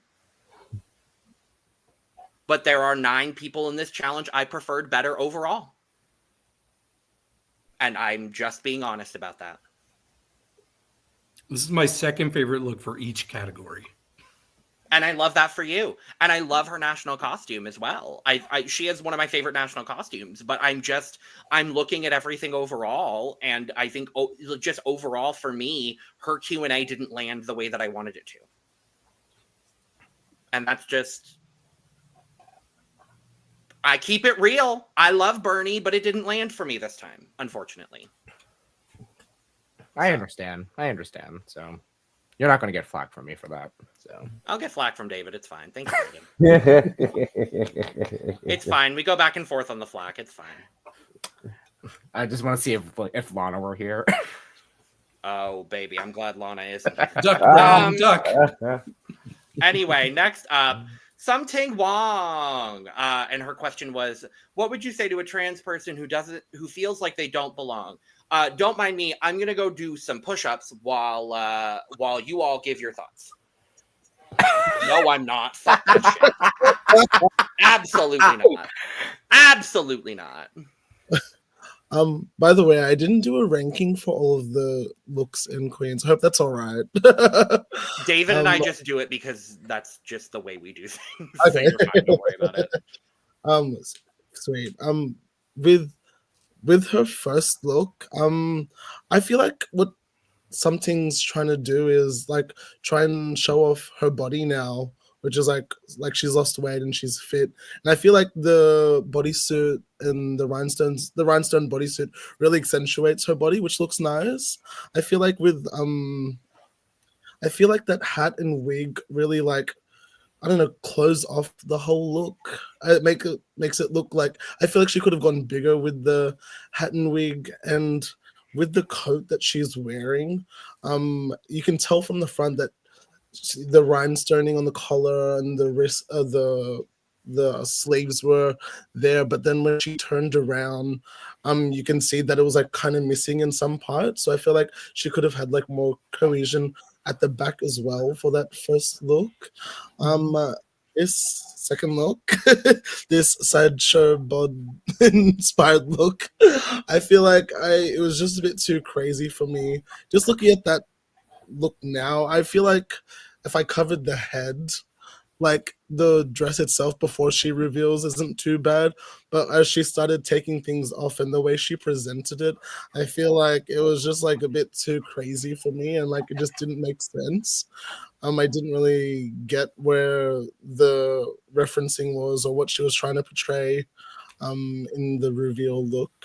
And I feel like with the push-ups, I feel like she was trying to like show off that she's fit now and has lost weight or whatever, but I feel like it really took away from the question and really just like made me feel like a little bit cringe. That's my thoughts on Miss Ting Wong. Yeah, I think Ting Wong is an incredible, amazing person. I think we were all, I think probably everyone agree. I think overall, I think she was the weakest one of this episode. I think for this runway presentation, I get what she did for national costume. I understood the reference very well. I think the second one, I like her perspective. I just feel like I don't know. For me, I just love if you just kind of keep it like to the drag persona. But I love like what she was trying to portray. I same person. I agree with Karna. I think doing the push up to this type of question, it kind of takes you out of like what I think. Original thing is I think when it came to this Q&A, I feel like personally I wish there was actually like here's what we want our criteria. You need to have this. It needs to come out of this. You know what I mean? I feel like I think it wasn't around like direction how they wanted them to do it. It's kind of just do the Q&A and kind of make it work. That's pretty much what they gave it to them to make it work. So in this case, but I just feel like the push ups then it kind of correlate with this type of question in my opinion. So. You're muted, You're Ken. muted. Sorry. It's his first time being muted. Oh. For me, like the first look was quite simple for me, but I actually appreciated it more after Mhm. I heard what she said during the Untucked. And Mhm. yeah, I like that. And the second look, I actually kind of like the craziness of it all, but it kind of turned 180 for me after it got taken off, and it was like, okay, this is too crazy now, you know? Mhm. Um, in terms of her answer, like honestly, I don't even remember what she said because I was so distracted with the push-ups that I mean, it was camp, but it wasn't enough for me. Yeah, first of all, I don't think anybody did poorly this episode, including something. Actually, both of these looks, as we see them here, I really like both of them. I think the problem with both of them was she revealed into something that didn't look as good, especially the second look. Um, but I still really appreciate her fashion perspective because, especially this first one, this looks really cute. This looks really fashionable. I don't care if it doesn't look Asian; it still looks really cool to me. And who's to say what's Asian looking or not? Um, as far as the question goes, I was also distracted by what she was doing, and it took me a second to actually start paying attention to her answer. She was actually giving a good answer. So I think kind of the shtick of it took away from what was a good answer. Um, really, my biggest issue with her, though, this episode, and I know I'm not a drag queen, and I know it's probably not my place to say, but I wish she would go a little bit further with her makeup. It feels too realness for me. And I don't know that's working on her face. Plus, I kept seeing stubble. So that's surprising. I don't think I've seen such noticeable stubble in drag as I saw with some Ting Wong ever on Drag Race, except for bearded queens. But yeah, she was on the lower end of the night for sure. But I think she did a lot of things here that were really good. Mhm. The routes to runway was my favorite idea. Like, because obviously, again, she didn't. Again, if we're going by the actual category, this made sense, and I'm actually happy she did that because, like, from roots, her main roots is the UK, so it made total sense, and I'm glad that she did that. Now, this second one, love the outfit, hate the reveal. And I don't say that lightly. I really don't say that lightly. Like I have to keep that real. And I agree with you, David. Like the answer was good. I just did not like the push-up like aspect of it all. Like, yeah, no. Here's what I've got an issue with. Why, in this case, are we going to do a national costume runway and then critique all three of our Asian queens who come from European countries and say that their national costumes are not Asian enough when they are from European countries? Because if you noticed, the only three queens to get critiqued negatively for their national costumes were Something, Yoko, and Kitty. National costume, as far as I'm aware, means costume from the country you live in. And the country that Something lives in is the United Kingdom. Therefore, her national costume should come from the United Kingdom. That critique pissed me off. Can I just point out, like, I know it looks bad that it was all the European queens, but it was only the European queens and the Filipino queens and a Thai queen on the stage. So everybody else that is not from Asia directly, that lives there now, they were all in Untucked. So it looks... I agree with you. The point still stands for me because the Thai queen, Siam did not get critiqued for it, and none of the Filipino queens did. So I'm just saying, like, it feels hypocritical in a lot of ways. Like, if we're going to critique the European queens for their national costumes not being Asian enough, then why are we not? But all of the Filipino queens, oh yes, it's perfect. Of course, yes. Oh yes, they live in Asia, so... Okay, that doesn't matter. Siam's is whatever because she's from Thailand. Right. Something presented a national costume that is from the country she lives in. So did Yoko, and so did Kitty, because those are the countries that they live in.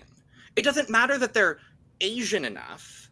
If you wanted an Asian national costume, specify that in what they got preseason. If you wanted from their cultural roots, from the country that their parents or grandparents are from, then you, production, need to specify that in their preseason package. Everybody gets a preseason package. We all know that. Everybody gets a list of runways. We know that by now. It just felt hypocritical. It frustrated me. I'm like, I don't... Anyway, Something did have my least favorite package of the week, with all of that being said. And that's all I have to say about it. Next up, Arizona Brandy. And her question was, how would you use your platform to promote inclusivity and understanding for the LGBTQIA+ community? For me, Arizona was probably like the top for me. I feel like both of her looks absolutely hit the nail on the head with the category. And yeah, I just feel like I could definitely tell with the roots that it's a Filipino culture. And I feel like how big and extravagant was as super drag, and I feel like she really nailed it with that. I feel like with her reveal, I think was like almost one of my favorites as well. Like the way she presented, and like it felt like everything was like choreographed with how she took off her reveal, and all the little bits that she added, like the bangs that were in her pussy and then she put it on top of her head. I just feel like was just so smart, and it's just like so on brand. Like it added like campness, but she also looked like so glamorous and beautiful while doing it. With her Q&A answer, I loved how I feel like the pressure of not having less time actually helped her, because I feel like her answer was probably one of the best answers out of the whole night. So for me, like Arizona Brandy was probably like my favorite out of all of the runways and questions as a whole. So yeah, I really loved both of the looks in the question. Yeah, I think I would say definitely her looks were very good. My favorite would probably be her national costume, and I love during that she's like, you know what, in English she says, I love how she's like, you know what, even though I'm saying this is Hackamon, I'm still giving you know the English translation of it. I love her reveal, very Brandy vibe. I enjoyed it. I laughed, I giggled, and despite the setback, those 5 seconds that was taken away from her, she still killed it and came through. So I think a very solid for Arizona. So I'm very excited for her this season, what she's gonna bring. Definitely, I think for sure, definitely one to watch this season. Yeah, Arizona was my favorite for sure this episode. Like, from the looks itself, the national costume, I really love the palm leaf weaving of the baskets that in the hat and also the bag. I really love that. In terms of the reveal look, the bangs was really funny to me. I went back to that a couple of times. I really I found that really funny to me personally. In terms of the answer. I also really enjoyed her answer. Like, I think having a shorter time and having that, using that disadvantage to be part of her answer to overcome, I think really worked well for her. Yeah. Also, her intro was really funny. I really loved her like little saying "kasabihan" in the beginning. Yeah, I agreed with the judges when they said this first look was maybe the best that she's looked. Like, this is by far one of my favorite things I've seen Arizona in. For me, though, I think I have pretty different takes on her second look. I did think the Merkin into bangs was funny, but as a look itself, this was probably my least favorite look of the night. It's just a little, I've seen this a million times, and I wanted more of a strong point of view with the actual look. But I'm glad she had the comedy element into it, and she did great with the question. Just like everybody else said, she maximized her time. She used it to kind of take a jab at Khianna, which was fun, and she still had time to say, "And I thank you." And I thank you very much. No, yeah. Arizona killed it. Like this, her first outfit is everything. Like really roots to runway. Like hell yes. And the stupidity of a fucking bush to bang reveal. Like, who would have thought of that? And then when the judges bantered with her, and then of course taking the bang off and then putting it back on, dead. Dead. I mean, she knows what she's doing. That's the thing. Is like she really just knows what she's doing in the best way. I thought Arizona had an absolutely incredible presentation overall on this evening. She had my favorite Q&A presentation, one of my favorite national costumes. I will agree here with David, and that doesn't happen very often.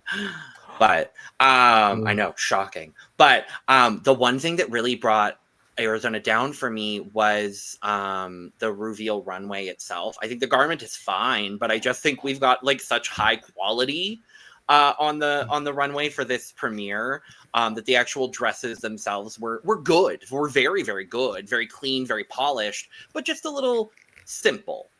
So for me, it brings Arizona down in my overall ranking to third. But you know, I still think she did great. I think she did wonderful in this episode.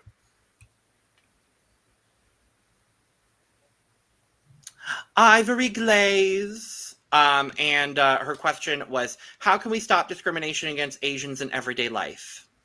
And drink every time she said penguin. Girl, why did you talk about penguins? What is up with penguins? Karna, do you know why she talked about penguins? I have no idea why she talked about penguins. Oh, Ivory, why? Why the penguins, girl? Why? I think the way when she answered a question, like being emotional and crying, I feel like that was just like in a way to distract that she couldn't really answer the question properly. Kind of in the same sense of like how some Ting Wong was doing the push-ups in a way. Yeah, I think she definitely tried to be funny but she did all of those things just to kind of get through the question, and it didn't. I feel like personally, it didn't really work, unfortunately. I think she looks absolutely impeccable in the Roots to Runway, but I love her, but I don't really understand how it is a Roots to her culture. It looks absolutely beautiful, but if anybody knows, please tell me. Feel like is it not the Aboriginal flag? because Because when she turned around, I believe it was the symbol that's on the Aboriginal flag on her back. I didn't really notice it. It could have been, but I believe that's the root. I think she was doing a reference to the Aboriginal flag. Oh, okay. I didn't really notice it. I didn't really pay attention, I guess, which is my own fault. But yeah, like from the front, I guess for me, it looks beautiful. But with her second look, I think she looks again super beautiful. I felt like her reveal was very predictable. Like just taking off a skirt and taking off a corset just to reveal a bodysuit under. I feel like that wig is in the way she took it off and the innovation of the wig was really good. But yeah, overall, like, I feel like her what she presented overall kind of like made me think she was in the middle. Yeah. Yeah, I think Ivory did like a very like just like safe neutral job. I think both of her looks are stunning and beautiful, gorgeous. I agree. I think I agree with Connor with the question part, but overall, I think she did a nice, safe, solid job. Nothing really like bad about her performance this week. Very solid job. First, I just got to see Ivory on my screen, so I really care about what really happened. So Yeah, for her looks, I agree as well. They were both great garments, and I especially like the first one. It looks very good with the background right now. I really like the contrast that that creates. In terms of her answer, I was a little lost with the whole penguin thing, but I do appreciate kind of I think she wanted to add a little bit of levity to all the earnestness that was happening during the question and answer portion, but I don't think it landed too well, but yeah. Yeah, I thought both of her looks were solidly strong. I'm glad she got to do a wig reveal because she makes all of her wigs, and she showed I can do a structured reveal, so that was pretty cool. For me, I think she actually probably had the most difficult question of anybody because how do you answer this? Like, if somebody said, "How do you stop discrimination against gay people?" I'd be like you're asking the wrong person. Like, Right. I mean, what can I do? I'm just trying to exist here. So Yeah. I thought she had a very difficult question. So she tried to go the humor route. It did not land for me. It actually made me really uncomfortable. I was like, "Ooh, find a punchline, make this land," and it just didn't for me. So yeah, Yeah. one of my least favorite answers, but she had a challenge there. Overall, she was safe this week. Yeah, overall, she was fine. Like, loved the outfits, but the question was like, uh, like again, I found it hilarious, but I was a little uncomfortable. I was just like, how do you like go from there? And it like, and I agree. Like, this was the most difficult question of all the questions, I believe.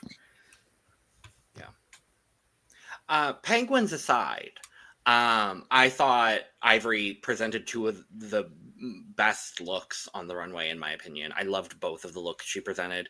I do agree with you, Karna. I think the her reveal might have been a little bit simpler in concept, but I think the execution of it was really clean and strong.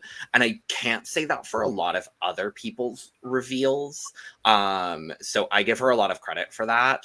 But unfortunately, her Q&A answer, like as much as I would like to shove her in the top because her looks were really, really strong, I had her 7th in my ranking because I just think her Q&A answer was just awkward. So I wanted to be like, no, she's perfect, but now I can't do that. So Viñas DeLuxe.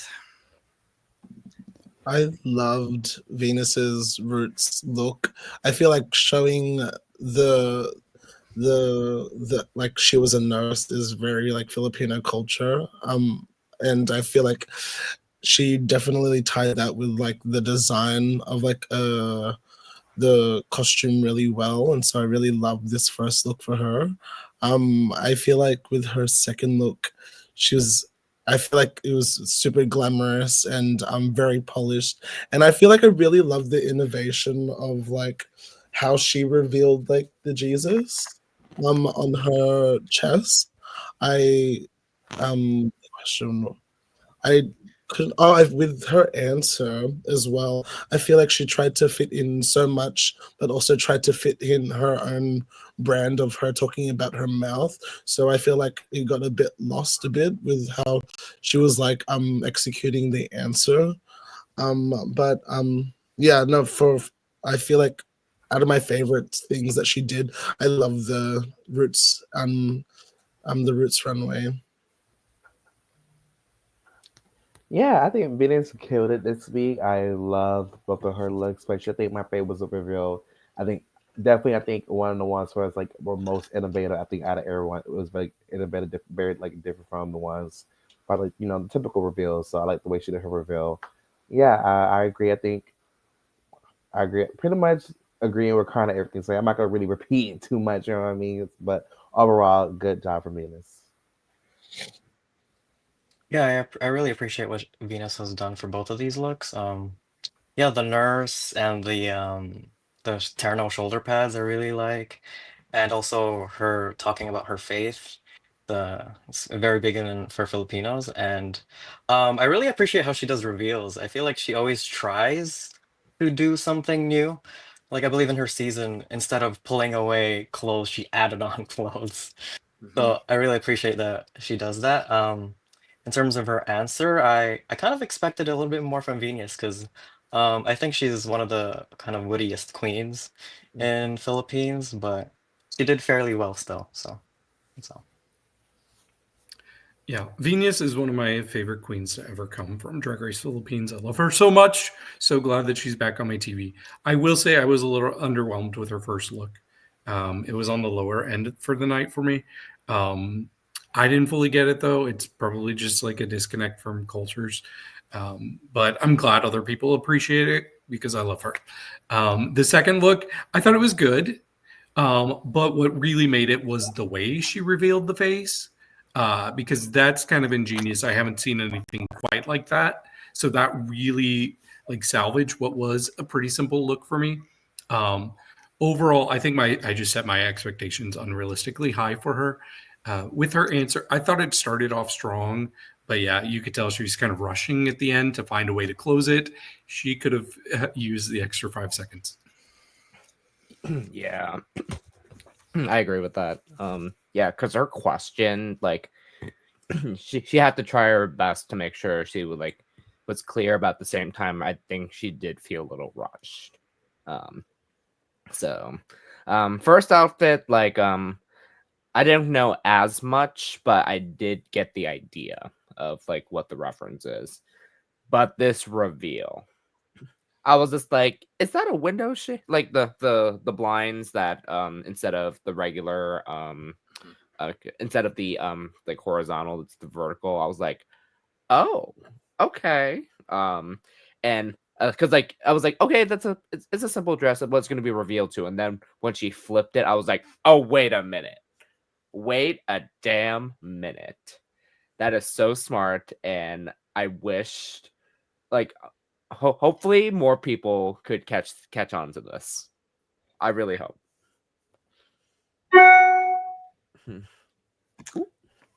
Dang. Indeed. We haven't gotten to Brigiding yet. No, I think Venus did a really, really good job this week as well. I really like her national costume. I think that's my favorite thing of the three of her three categories that she presented. I really, really loved her national costume. She had one of my favorites. I enjoyed her reveal. I love the way that she did the reveal on the chest. I just think the gown is simple, and I think compared to a lot of other things we had going on, it felt a little simpler for me. And then her Q&A, I agree with a lot of what's already been said. I think she tried to fit too many things in a short period of time. And then Karna, I really agree with you, trying to bring it back to her brand of like the mouth. And like she already talked about that in her intro as well. Her entire intro was about how she sucks dick. Girl, we get it. You suck dick and you apparently do it well. Girl, a lot of us do. And a lot of us do it well. We get it, baby. I get that's your brand. Uh, but all that to say, it felt rushed. It felt very, it didn't feel cohesive. With all of that being said, I have Venus at number 9 in my ranking, because I just think the looks were great, but there was a little bit of lack of cohesion overall with the whole presentation. Siam PhuSri with the question, why do you think some people struggle to understand the trans community? I feel like she answered the question very pageanty as well, and she did get her point across. So I loved the way she did that. With her first look, I didn't really understand what that was at first when I had when I saw it on the runway, like the badge. I felt like in terms of like coloring, it was like a lot, like the headpiece, and then I felt like it didn't really connect too much to the bottom half. Um, I wrote in my notes about the headpiece. It almost looks like a butt plug, but I don't. But I feel like it looks fabulous, and I feel like with her, the way she walks is so regal, and the way she presents herself on stage is absolutely fabulous. And again, with her second look, what I love the most about the this runway is how she pulled out the plate from behind her.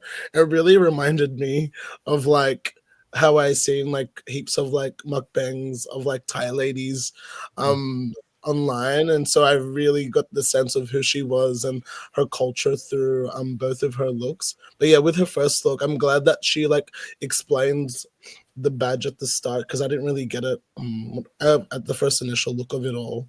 But yeah, overall I did love her whole what she presented.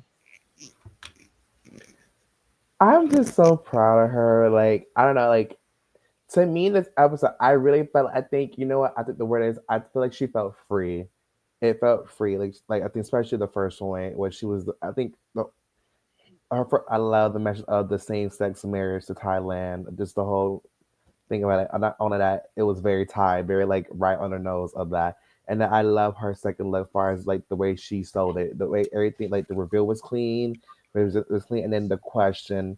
I just love how very positive, how very encouraging she is, and I just felt like, I think just compared to where she was on top of season 3, like I just felt like there's something has shifted in her since being, I think, like from her last season. So I'm just so happy for her to see her be happy, be free, just kind of express herself a lot. And I think she killed the question. I mean, very touching answer, and she was on the money for me.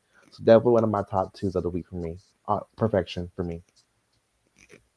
Yeah, I agree. I think Siam is my top two for this episode.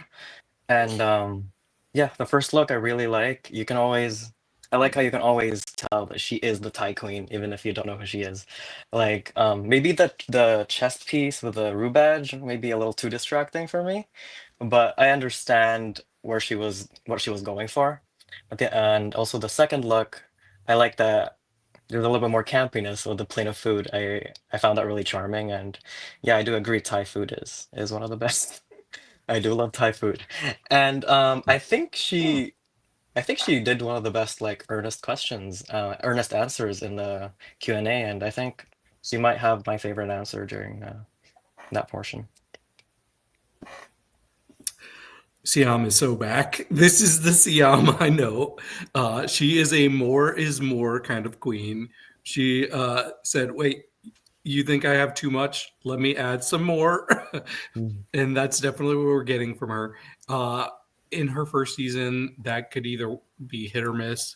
I think I'm getting a little hit or miss here as well, because I do wish she had kind of edited a little bit on the first look, because there is a lot going on and it's not as cohesive as I want it to be, but I still really like it. The second one, though, I think she did just the right amount, especially like adding on the food on the back. I thought that was a nice extra touch to have that still kept that Siamness.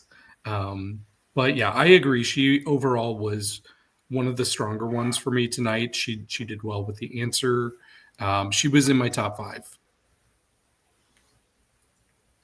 When Karna said that looked like a butt plug, literally, I was like, I cannot get that out of my mind anymore. I'm like, damn it. I'm like, damn it.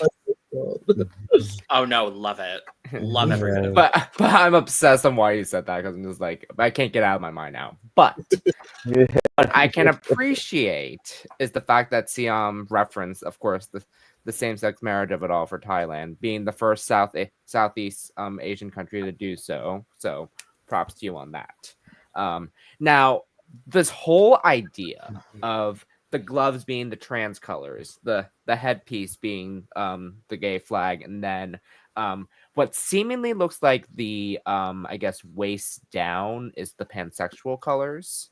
Yep. I'm like, I see what you were doing here, and this whole idea, I love it. Like roots to runway, abso-fucking-lutely. And then this reveal, like, it's a seamless reveal, and then brings out the food tray out in the back. Like, I would have not have thought of that. So, hell with it. Like, it was very seamless. Loved it, and loved her answer to this question. Like, I had to say that. So Siam ate this challenge down point blank and the period. She ate up every single bit of this challenge. The national costume is sickening.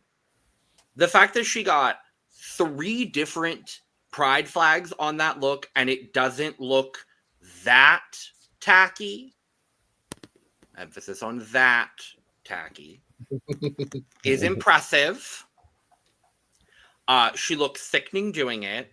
This second look, the reveal look, is the single best thing I have ever seen Siam PhuSri wear.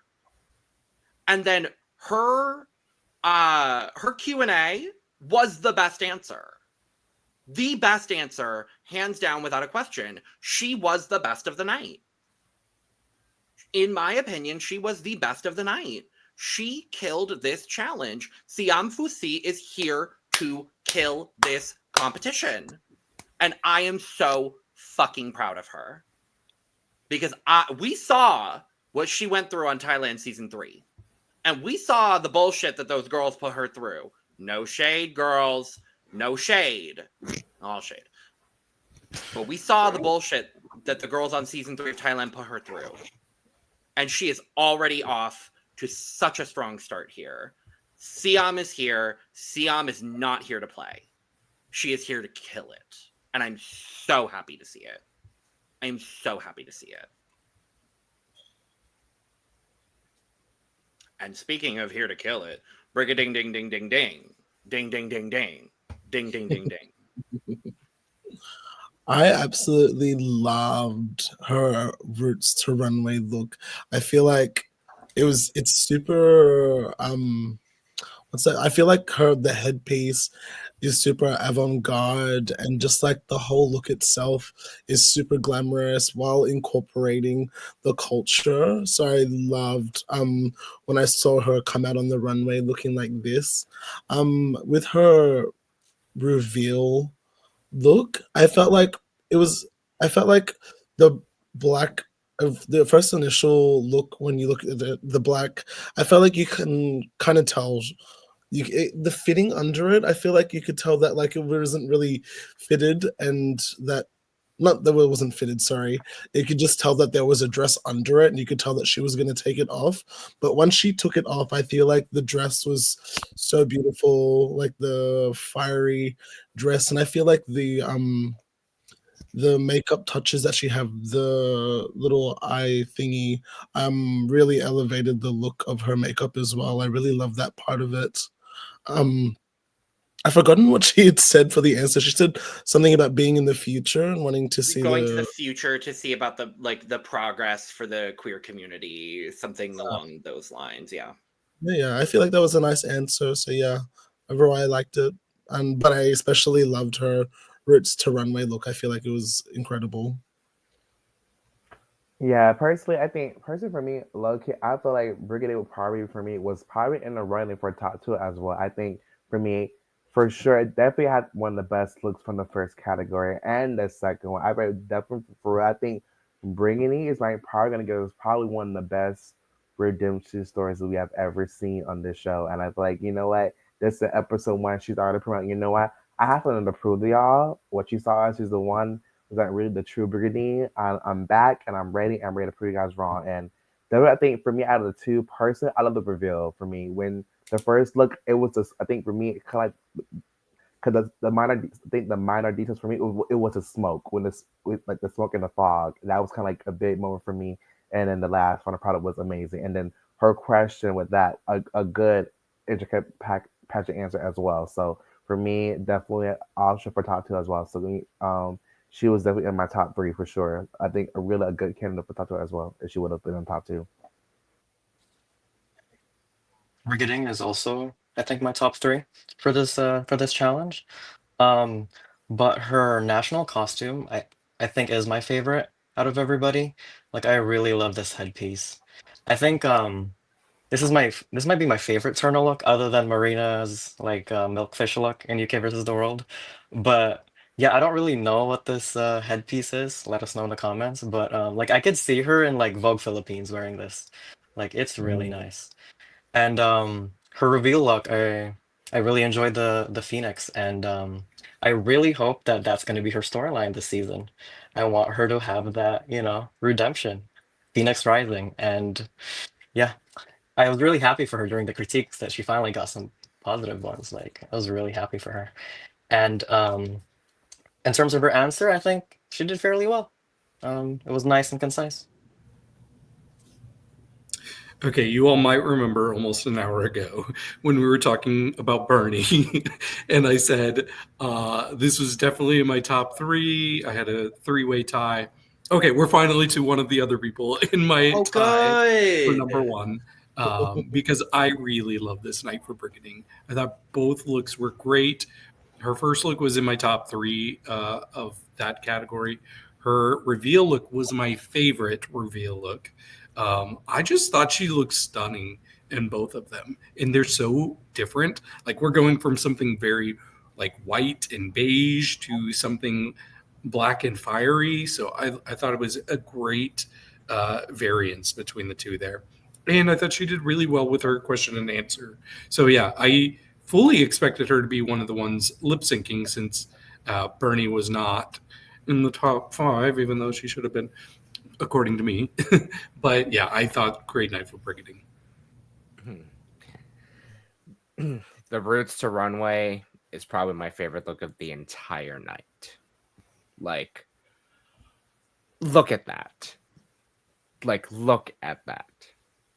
And I absolutely love this reveal as well. Like, this entire thing for Brigiding, like, I said she was going to be a wild card back in the rumored cast video. And this just showed that she's here to, like, compete. I love this so much. So remember when I said Siam was my number one of the night? So Brigiding was my number two of the night, and I think she should have been lip syncing. Like, I think her national costume is incredible. I think this is one of the best Turner looks we've ever seen on Drag Race. I agree with you, Ken. Definitely top three with Marina's Milkfish, and then I don't know what other look I would put in that top three. I'm not going to say one because I can't think of one off the top of my head. I would have to think about it. And then this reveal runway was so sickening as well. I absolutely loved this. And I thought her answer was clean, concise, very well done. I thought this was an absolutely wonderful night for Brigiding. I'm glad she was in the top and got positive critiques. But I was a little confused as to why she was not lip syncing. I'll be honest.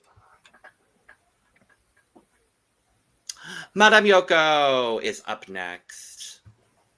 Madame Yoko. Yeah, I feel like my first initial thought with the Roots runways, I get it. Like, it's obviously from her Belgium upbringing, but I feel like she could have gotten a bit more drag with it. I felt like it was just like, compared to the other girls, like, just wasn't as like super extravagant as it could be. With her reveal as well, I feel like the fitting of the first dress, I feel like she could have gone bigger with like more of a bigger hips and maybe a bit more of a singed waist. And yeah, I feel like the fit didn't really fit her too well, like the look, that little skeleton dress on top. And yeah, I feel like the judges were saying it, but I didn't really get the mullet wig with both of the looks. I didn't really like go with it. And when she took off her dress into like that flesh looking bodysuit, my first initial thought was, oh, it kind of just looks like an AliExpress bodysuit with like a bra and panty. But then she said, and then she said that she made it herself. And then as I looked closer, you could see like the detailing of like all the little bits and like the rhinestoning. But yeah, I feel like I couldn't really see that at the first initial look, but as I like zoomed into it, you could see it was more of like a constructed outfit. But yeah, what would you say? Yeah, to be honest, I don't remember what she even said with her answer. And yeah, I feel like she was one of the lower queens for me for this episode. Yeah, I think Maya, I think she did fine. Okay, it wasn't like horrible. I didn't feel like she didn't do horrible, which she did not. But I think she did fine. I agree. I agree. I like that she. I mean, she did kind of stick with her country under costume. I just think I agree. Wish it was kind of more dragged enough for me. And I like the reveal part. I think what that is like, it was just the wig choice for like the wig choice. I like her second wig after the reveal as far as that. And her question. I mean.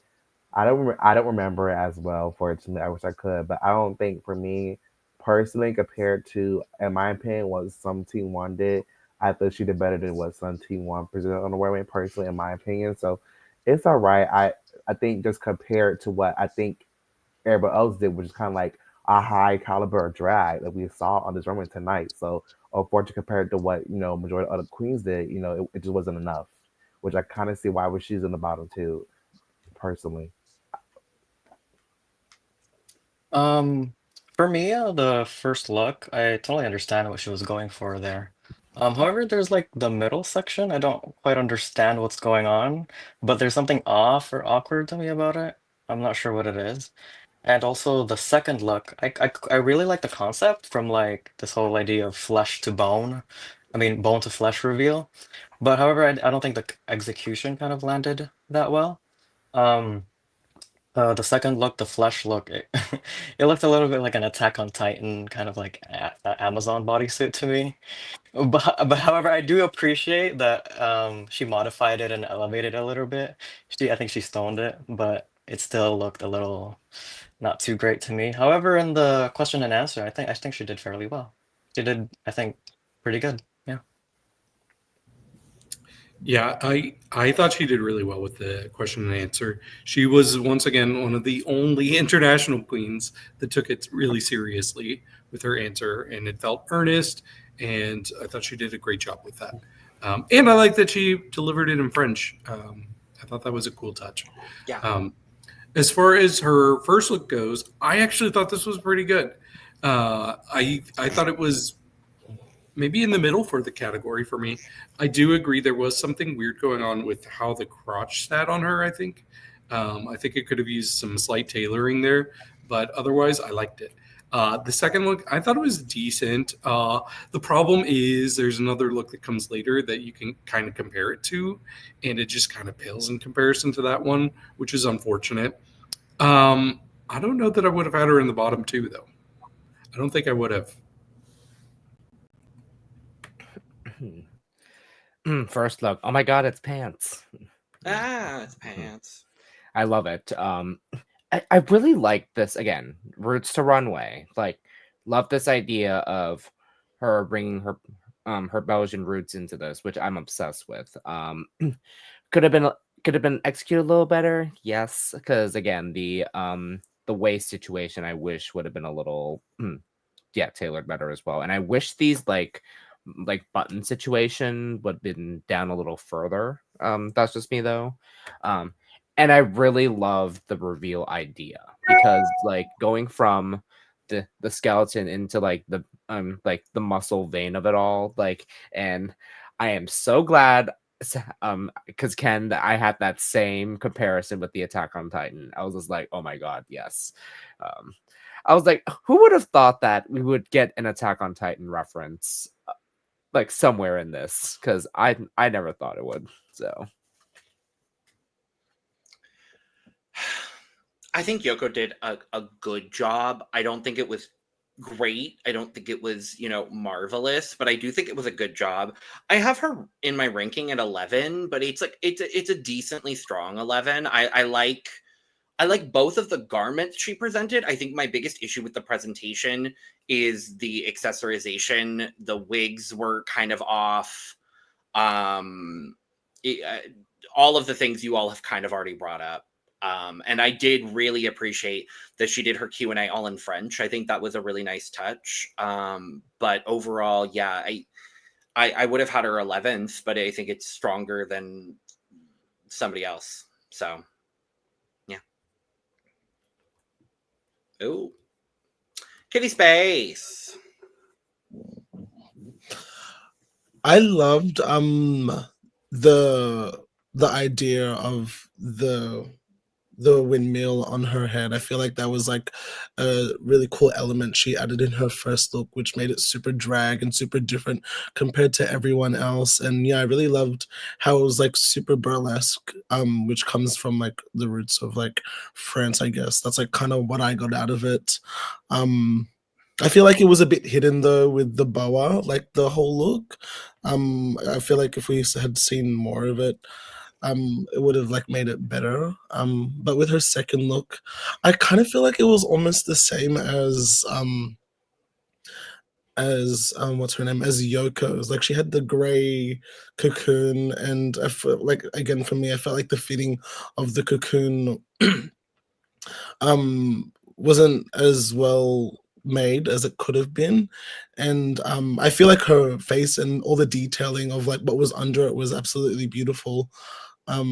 I feel she's like, she said about being a cocoon, and my thought of if she was going to be a cocoon is if she had more of a butterfly kind of concept to it. I feel like it kind of just looks like a really beautiful dress just under the cocoon. But overall I did like both of her looks. And again, with the way that she answered her question, I felt like it was what she did was just a distraction to her not being able to answer the question. Like she screamed just France, and so like honestly, yeah, one of my favorite answers though. yeah, for me. Because what is this question? When you're getting all of these important questions about like how do we stop Asian hate? What would you say to parents with an LGBTQ child? And then you just have this random question on cancel culture, which is an important question, but it's like it felt out of place for me, and I would have been a little caught off guard as well if I was her. So I get the answer. I see it. It's not the most ideal answer, but it. Yeah. If I'm honest, I feel like I almost would have done the same thing and like just frozen up and done something stupid. So I get where she's coming from. But yeah. Shaka Khan. Literally, No, I think yeah, my answer probably would have been Shaka Khan. Like it would have been something like that. Yeah. Yeah, I think Kendall looks beautiful in both of these looks. I think personally I love the roots one. I think I love it was kind of giving me like a very like Moulin Rouge kind of vibe, the first look, which I love. Yeah, I mean, I don't know how you want me to explain how to paint a cancel culture, I never been canceled, so how you want to answer it? So I mean, I think she's like, you know what, let me just be funny and say France, just let me, just be kind of get over it. And I think for real, I think she did have the most unserious answer, but on this case with the most unserious question. So it felt accurate to kind of give an unserious answer. Because how do I mean, you think about it, cancel culture, how can you answer something that you never been counseled for? You never experienced being counseled. So, what I mean? She did the best that she could with the answer. So I got to give her props. I mean, guess what? It made me laugh, and I laughed at it. So, and I enjoyed it. Yeah, I really love both of these looks. Like, I really like her fashion point of view. Like, I really enjoy the Moulin Rouge reference. Like Kitty Space doesn't have to do like these big extravagant looks to look great. I think that's my favorite part about her. And in terms of her Q&A answer, I actually quite enjoyed it, but I can understand why people might not like that answer. But I think for me, it was kind of a great contrast from all the seriousness from all the other answers. So yeah, I didn't mind it. It was funny to me. Yeah, when it comes to the looks, I think she was in the top half of the night. I think they're both very strong looks, and I'm glad that we have this perspective in this season where it's just such a different angle when it comes to French drag compared to a lot of the other queens here. So it's refreshing. For me, the answer to the question, I did not think this was a hard question. I did not think it was an out of place question. I don't think you need to be canceled to have an opinion about cancel culture. I have a pretty strong opinion on it. I think she could have come up with anything, especially considering Madame Yoko just answered in French. You could answer in French too. I thought she by far had the worst answer. It like if this was a real pageant, I don't think that would go well at all. It might have been enough for her to be in my bottom two just from that. Interesting. I mean, I do agree with you that objectively it was the worst answer, but how do you like again? I'll be honest, like again, like Karna Ford was talking about it earlier, like I would have been caught off guard too. And again, like the whole France of it all, like I'm just like, yes. Like how many times have that been referenced now by other French queens? Too Because many. obviously because In obviously the best way. Too many in the best too way. many. yeah, too many in the best way. Because obviously, like the most known is obviously when the Grand Dame did on UK versus the World. So especially for the entrance. So that in mind. But what I love about this overall is the fact that we have two different like headpieces in the best way. Because like the windmill of it all, I'm just like, oh yes, like that is like that's very French. And then of course like the whole I guess like mini fringe in the second one with the reveal. I'm just like, oh, that's so cute. Like it's just so cool to see. Now I just wish this dress was a little longer, but oh well. I'm glad that we have a variety of like replies to the way that she answered the question. Because I mean that's kind of why we have all of the people here talking about all of this. Because for me, I enjoyed the way that she answered. I see why people didn't enjoy it. For me, I enjoyed it because I think the question, like I brought up, I think it felt out of place given the rest of the questions that were being asked. And I felt that way about two questions specifically, and it's hers and the next person we're going to talk about. I just think if like there were those two questions felt out of place given the rest of the questions that were being asked overall. With that being said, I think her answer here was the best she could come up with in that moment. And I think that's fine. I don't think it was a perfect answer, but I think it was a good enough answer and it made people laugh. And I think that's, a good response here. And I think she had two of my favorite looks on the runway. I have Kitty ranked 5th. I think she did a really great job on this episode. And I think she represented her culture and represented France really well in this episode. But to be clear, she did not answer the question at all. She answered the question by saying France. That's not an answer to that question. She answered the question by saying France. That is. She said words. Yes, she said words. Okay. Next up, Yuhua. So with Yuhua's first look, I felt like I felt like it could have been like more creatively done. I kind of get like she was doing the roots of like America, so with the stars on the dress and the red and the blue and the white. Yeah, it wasn't like my favorite look, to be honest. And knowing that she is like a seamstress, I feel like I was expecting more from her. with her roots look. I like her reveal look better. I felt again. I felt like you can tell like she was obviously going to take off the coat and the skirt, and the way she wrapped the bow around her head wasn't like placed as well as I feel like she could have done it. But as soon as she took that off and seeing like the wolf and the storyline of what she was trying to do, I felt like that was like my favorite part of the whole what she presented. And that it was like one of my favorite things that she did. And I felt like the storyline of like a wolf in the I don't know what the saying is with how she said it, but like how like political people are like wolves in sheep's wolf in sheep's clothing. yeah, I feel like that that idea really came through with what she did, which I really loved about it, and especially the way that the wolf look was made. I really loved it. And as for her answer, I felt when she mentioned something, she mentioned something about bags or like drugs or something, and I just I was a bit thrown off with her answer because, like, you know, it's like a pageant answer. It's not really something you would like want to say that you do. I don't know. That was just like my thoughts on it. Yeah.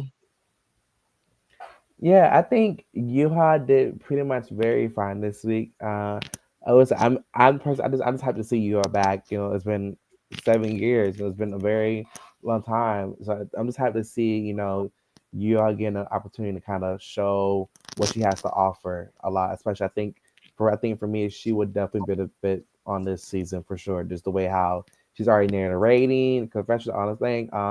Yeah, the first look is very fine.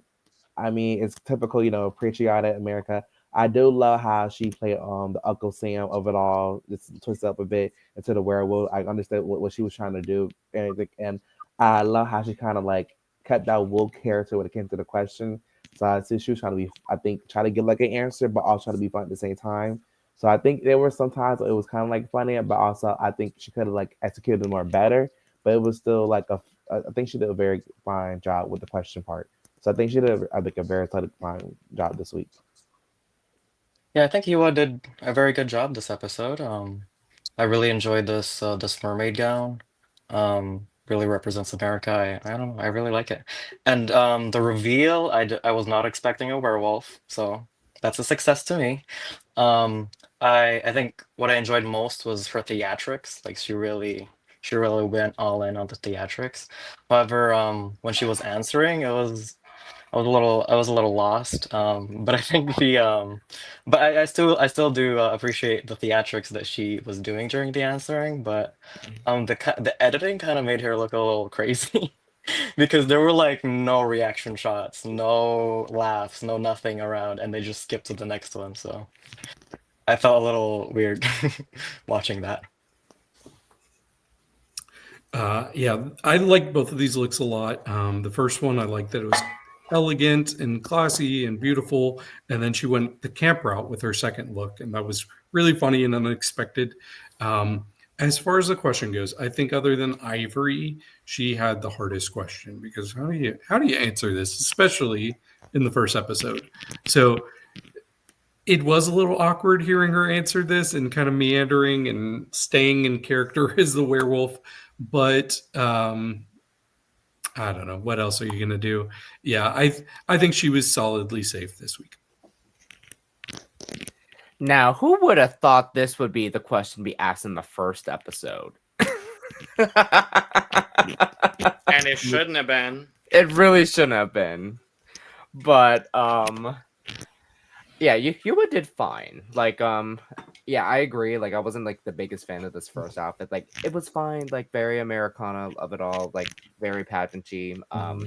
But this reveal, I did not expect this. Like I expect both of these outfits. Like did not expect the Uncle Sam at all, and did not expect this werewolf. And that's how fun and stupid she is. And I'm like, okay, I see why that. Like I'm so glad to see you back on TV. And of course, the whole you at 2069. Again, just dumb and stupid. Yeah, I think the camp of what Yuhua did in this episode was so good. And I do love that we got to see her glamour side as well with this national costume. I think it was really, really strong. Love the reveal runway as well. Was not expecting a werewolf out of her. I think I think she just got a really bad question. I don't get why this question was asked in this group of questions, personally. I think she did the best she could with what she was given. But unfortunately, it wasn't a good answer. So I think overall for me, I had you at 8th in my ranking, which is unfortunate because I would have liked to have her higher because I think her looks were really strong in this episode. And last up, Khianna with a K. I absolutely loved her her both of the looks, first of all, but I feel like she took such a different approach compared to the other girls with when I'm as in the other girls, I mean like showing the Filipino culture. I feel like it was like one of the ones that was different, and I just really loved like how well executed like it was, like all the detailing of like the horns and like the muscle looking like a bull, and carrying the grain as well. I really felt like it was super Filipino, and I really understood it. I felt like with her second look as well, when she started revealing everything, I was just like flabbergasted. Like I really loved like especially like I did not expect her to take off the wig, and when she did, like the detailing of like all the little brainy parts, I just thought was absolutely impeccable. And yeah, this really put me at the top for me. This really put her at the top for me. Yeah. And I felt like though with her answer, I felt like she didn't really take advantage of the 5 seconds that she was given. I'm not sure it would have given her much advantage anyway, but I felt like it's like an answer she could have given with the 30 seconds that she had. But yeah, overall, she was in the top for me, definitely. Yes, Miss Khianna when the K came to slay, and she certainly did. I mean, I just love. I think for me, that's what I enjoy for. I think Khianna last season, when it came to her looks, like she always was. It was something different every week, and unexpected. Like you think, like, oh, that Khianna will post it out like that. So I love about that. I think for me, my favorite has to be her national costume. Everything about that was perfection for me. The detail was immaculate from the horns to everything was perfection to me, and I love the her reveal. It was something like I never expected Kiana to do something like that to a T like that. So, and then also with the question, she ate the question as well. So I think she really killed it this entire episode for me. So definitely agree with her being top 2 as well. I mean, like, come on, it's Kiana with a case and it's like, period. Yeah, I think Khianna did very well. I'm happy that she was in the top 2, but for me, she would be on my top 4. And her national costume for me was really well executed. This is like a water buffalo or a carabao, the national Filipino animal, and they help farmers like plant rice, hence the rice in the back. Love it. I think her body bag reveal might be my favorite. I'm not sure. I Khianna just has like she always serves a certain type of edge with her drag, and I really appreciate that. Um, Also her question and answer, I think she did fairly well. However, I don't think she needed the extra advantage at all. So I expected a little bit more, but she did well overall. Okay, finally, we've gotten to the third of my people in the top 3 that were tied for first place. It should have been a 3-way lip sync between them. I love this. Her first look, the caribou look, is my favorite of the night. It was my single favorite look of anybody from this episode. So good, so cool. I just love the blending of the feminine and the masculine. I thought she looked great. The second look I thought was really good as well.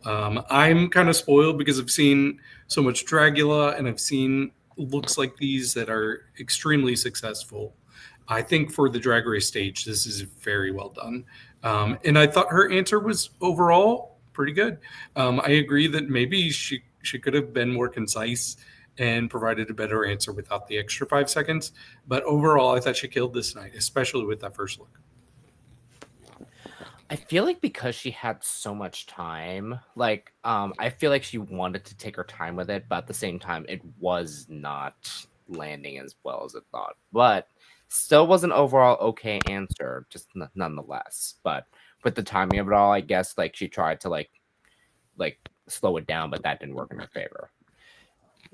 Her routes to runway, like, very close second behind Brigiding, because, like, I expected nothing less from Khianna because of this. Like, and again, the fact that it's a mix of masculine and feminine as well, like the whole like body build and then the curvy hips, like that is so genius.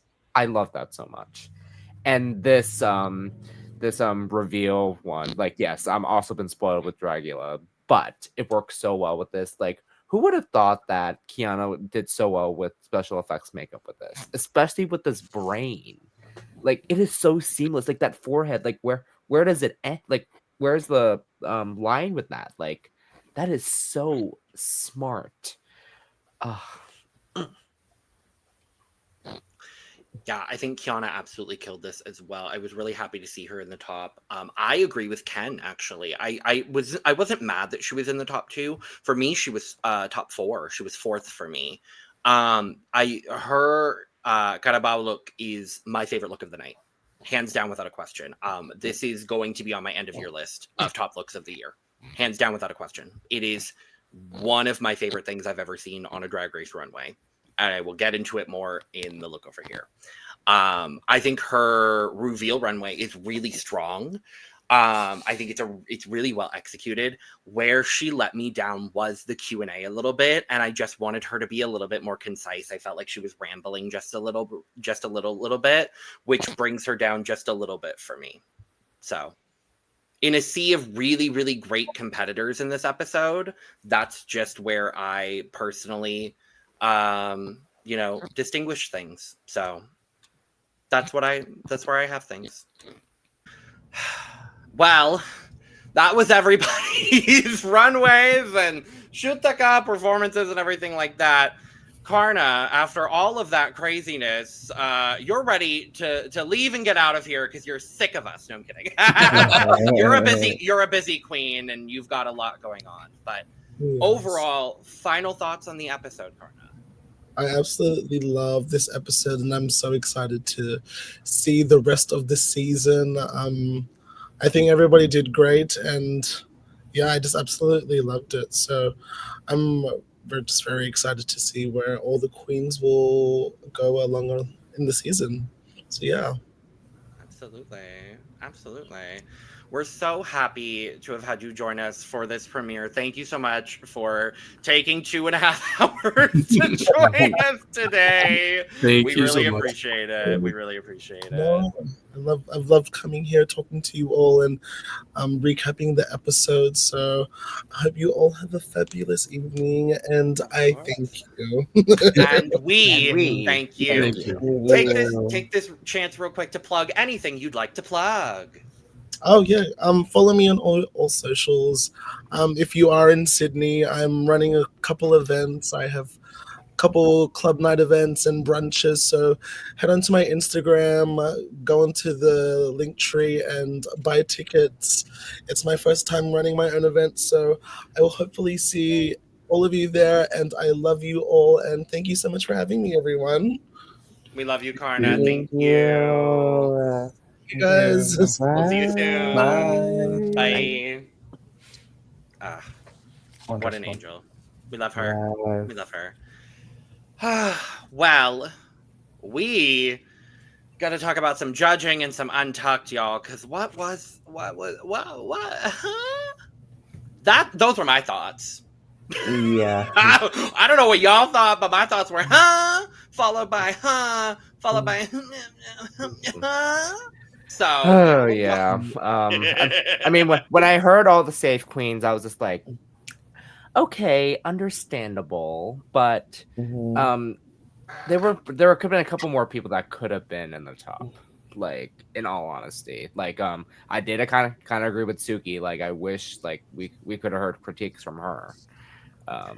But her Q&A just wasn't that great, unfortunately. Like Sadly, yeah, sadly. it's one of those challenges, unfortunately, where I feel like it's like, okay, what were the judges factoring more heavily Mhm. in this challenge? Were they factoring Q&A more heavily than Mhm. the runways? Were they factoring like national costume heavier? Like, for me, at least from my perspective, it felt like they were factoring national costume and Q&A a little bit more than the reveal. I don't know if anybody else felt that way, but it kind of like, because a lot of the critique was on national costume and on the Q&A portion. That's at least what I felt. I Part. think with the pageant of it all, like the Yeah. question was factored in the most, to me at Mhm. least. And then I guess in a second place would be the routes to runway, and then would be the reveal. Because I think the real reveal is supposed to be like the fun part, whereas I think the more like serious part when it comes to the pageant of it all is the question and the. So like I do agree with you, but I guess if I were to rank Mhm. the way, it Yeah. would have been that. Yeah. Yeah, for me Mhm. personally, I wanted the question and answer to be more heavily weighted. Like, I think that's how I ranked mine. I think that's why Khianna was on my fourth because of her answer. So, Mhm. but because she was in the top two, makes me think that maybe the weight for the answers were not as Mhm. much. I don't know. Personally, for me, I would have did like 50% like on both runways and 50% on a question as well. Personally, in my Fair. opinion, how I would have, I think no one should have went home this episode. I feel like if we're gonna do like an I agree. introduction of every person, like a pageant, I think for me also like a pageant, I was like kind of like an introduction of the queens, showing themselves as well. I feel like I wish no one would have went home. I think we would have got time like kind of get to know the queens more, and we were to give them critiques, give them at least another week to kind of prove this. Like, you know what, I can't approve what you're telling me to fix. You know what I mean? So what that thing is, there were a lot of queens who were at the top. Personally, you could have had like the ones who were at the top. You know what I mean? I think like pretty much everyone like who did well get critique, and the ones who were kind of the bad were kind of safe. You know what I mean? Personally, I just didn't think. You know what I mean? That's how I felt Yeah. personally. They could have easily done a top 6 here. Yeah. Like there was a 6th person you could have put in the top. And honestly, I think that could have either been Bernie or Suki pretty Mm-hmm. easily. And I think they could have done that and just done a non-elimination with a top 2 and a cash prize. And I think that would have been a good way to start the season. But Yeah. that's not how they decided to do it at all. And instead, Mhm. we got a top 5, I think. According to the fandom wiki, Kitty Space is in the top. So that's how we're counting her. Because damn right. But we get a top 5 of Siam, Arizona, Kitty, Khianna, and Brigiding, with our top 2 of the week being Khianna, and I'm going to say more importantly, because damn right she is, Siam PhuSri! Yes. Yay! I said Siam won a challenge. Siam won a challenge. Siam won a challenge. Siam won a challenge. Got a win, girl. She took that Rue badge that she wore on that first Congratulations. runway and translated it to a better Rue badge. No shade to Thailand, but this Rue badge is better. I think I'm gonna buy one actually. I don't blame you. It's a sickening Rue badge. It's sickening. Mm-hmm. Loved every bit of it. But that does also leave us with a bottom 2 of Ting and Yoko. Yes. Mm-hmm. Yeah. They're Agreed. Yeah. yeah. Yeah, I think so. But we go into, I guess, what is our Untucked. I'm not happy about it. And neither is Ting, because she gets interrupted while she's having her emotional moment by Yoko, who is also trying to have an emotional moment, and they both have emotional moments. And that's about all we see. Yeah. Yeah, Mhm. I actually felt really bad for something at first when she was talking about her critiques, and you could tell she was like visibly shaken about it. And it felt like there was a natural pause, and Madame Yoko was like, you know what, I can relate. Like, it felt like she was trying to be there for something and also saying, like, this is a very similar critique I got. I did not appreciate how something snapped at her. I did not feel like that was merited. At that point, it was hard to feel any sympathy for something. And at that point, I was like, okay, well, you can go. If you're going to act like that, it almost made me change my perspective on her tears in that, oh, is she really just upset because this is her pitch? Like, feel sorry for me so you can keep me. Oh, you interrupted my pitch to stay. And it just kind of soured. Like, I hope that she saw that back and was like, wow, that wasn't cool. I shouldn't have done that. Especially to my sister that just got sent home like right after this. That's kind of a crappy way for Yoko to get snapped at on her way out. It did not sound cool. And then you double that with Khianna's reasoning for sending Yoko home. I'm going to say it. Childish. Sorry. Childish. To send Yoko home because of her reaction? Because of the way she reacted in that moment? Whatever Khianna said in her reasoning was not... That's not what I got. Cool. I got it was more that she wasn't meshing with people like in the group. And I didn't She was get meshing with Kitty. She was meshing with Siam. She was meshing apparently with several many people. So I mean, I didn't. something I don't in know. the edit we didn't see, I guess. But I like back to 17. Like I think I thought in the moment I really felt bad. But the thing is, it just really I really personally I think you was trying to be carrying, but I think see I don't know something felt I feel like I really felt she was trying to comfort you some. So I don't understand why it's like oh. I feel like someone's like, oh, you trying to do your whole sob story so you can stay too. But I think that's not really kind of, you can't really just assume what she was trying to do. I don't think Yoko was trying to outshine you in your emotional moment to kind of like, hey, I have trauma too. I feel you, da da da. So here's my stuff so you can save me. I don't think that was Joker's intentions of doing that. So for you to cut her out was kind of like, dang, personally. And that's for real, I bet there was probably even more to that conversation, and they probably cut it out too. And then honestly, when she gets saved and in confessional she goes, good girl, I'm sorry. That no. Yeah, I definitely agree with all of you guys, but I just want to repeat, like, I really wanted to see more of the workroom. Like when Khianna started saying her reasoning, I thought she was talking about something. I was so confused. Like, what was she talking about? Like, did we miss something in the workroom? Like, there was so little airtime. Like, I don't understand. Her exact quote here. I chose this queen just because I didn't enjoy her performance and the vibe that she's giving in the workroom. That Like, sounds like something to me. Yeah. Yeah. I'm very confused. But I really definitely I think for sure someone's gonna ask her when they get back into the world. So what was your reason to send singing Yoko home? What do you mean by you didn't vibe with her? She's gonna be asked that question when she gets back in the work or so. So I want to hear like her actual like real explanation. But I don't know. There's something about the way she said it. As like I don't know. It's too vague. There's more to it. Yeah. Well, and I didn't take workroom to mean Untucked. I took that to mean everything that has gone on in the workroom today. I took that with everything and also with Untucked in mind as well. I took that as everything as well. I agree with that, David. But we've kind of already talked about the result, but we got to talk about this. The bottom two, obviously. We got to talk about this absolute mess of a lip sync. I love these two. This is camp in the best way. Siam and Khianna lip sync to Debut by Cat's Eye. Now, when I heard this, I was very excited because I said, oh, a Cat's Eye lip sync. How fun, how glorious, how lovely. Baby. The way these ladies served in this lip sync.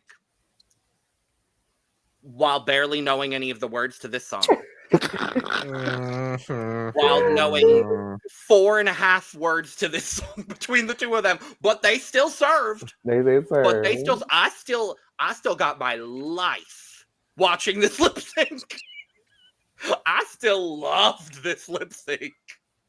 But the way that it might have just been me and most of the internet, but the way that I've watched this lip sync 4 times to try to figure out how many words between the two of them that they knew. And I don't think it was that many. But I still loved this lip sync because both of them are great entertainers. Mhm. And they were watermelon honeydewing their way through this lip sync. And I thought they both served charisma, uniqueness, nerve, and talent in this lip sync down. And it was still entertaining. But yeah, not a good lip sync on the word front, in my opinion. In the initial watch, like, it was clear when I watched it, like, Siam did not know the word. So I was like, oh. Mhm. And I couldn't tell with Khianna because, like, I'll be honest, like, I think the camera was so focused on Siam not knowing it, like, more than Yeah. Khianna to, like, make it look like Khianna won. And Khianna knew the chorus. Yes. That she knew. And then you look at really any other part of the song, and it's no shade to either one of them, really. It's absolutely no shade. But they both still served. They both still served without knowing lyrics to the song, and that's a talent. That is a true talent to both of them. It's no disrespect to either one of them. They both still served a fabulous lip sync. And I loved watching it. And I will rewatch it again.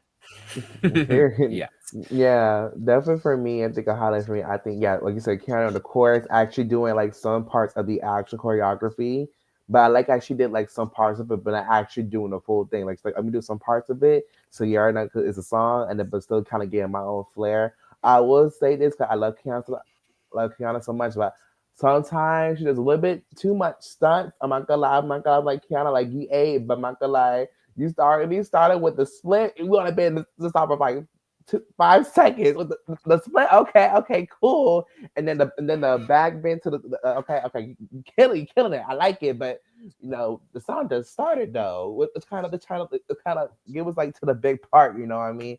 But she's still getting in. I think Siam was having fun. She really didn't care without knowing the word. I think she was feeling herself, and I love it. I think just pretty much I was happy for her. I think she was happy. Like I'm top 2. You know what I mean? So I think she was feeling the vibes. I mean, we can't hate it. Yeah, I really agree with KaMorian there. I very much enjoyed this lip sync. I didn't really notice Khianna not knowing the lyrics, but I did notice Siam. But for Khianna, like I really appreciated the choreography. She did a lot of the choreo.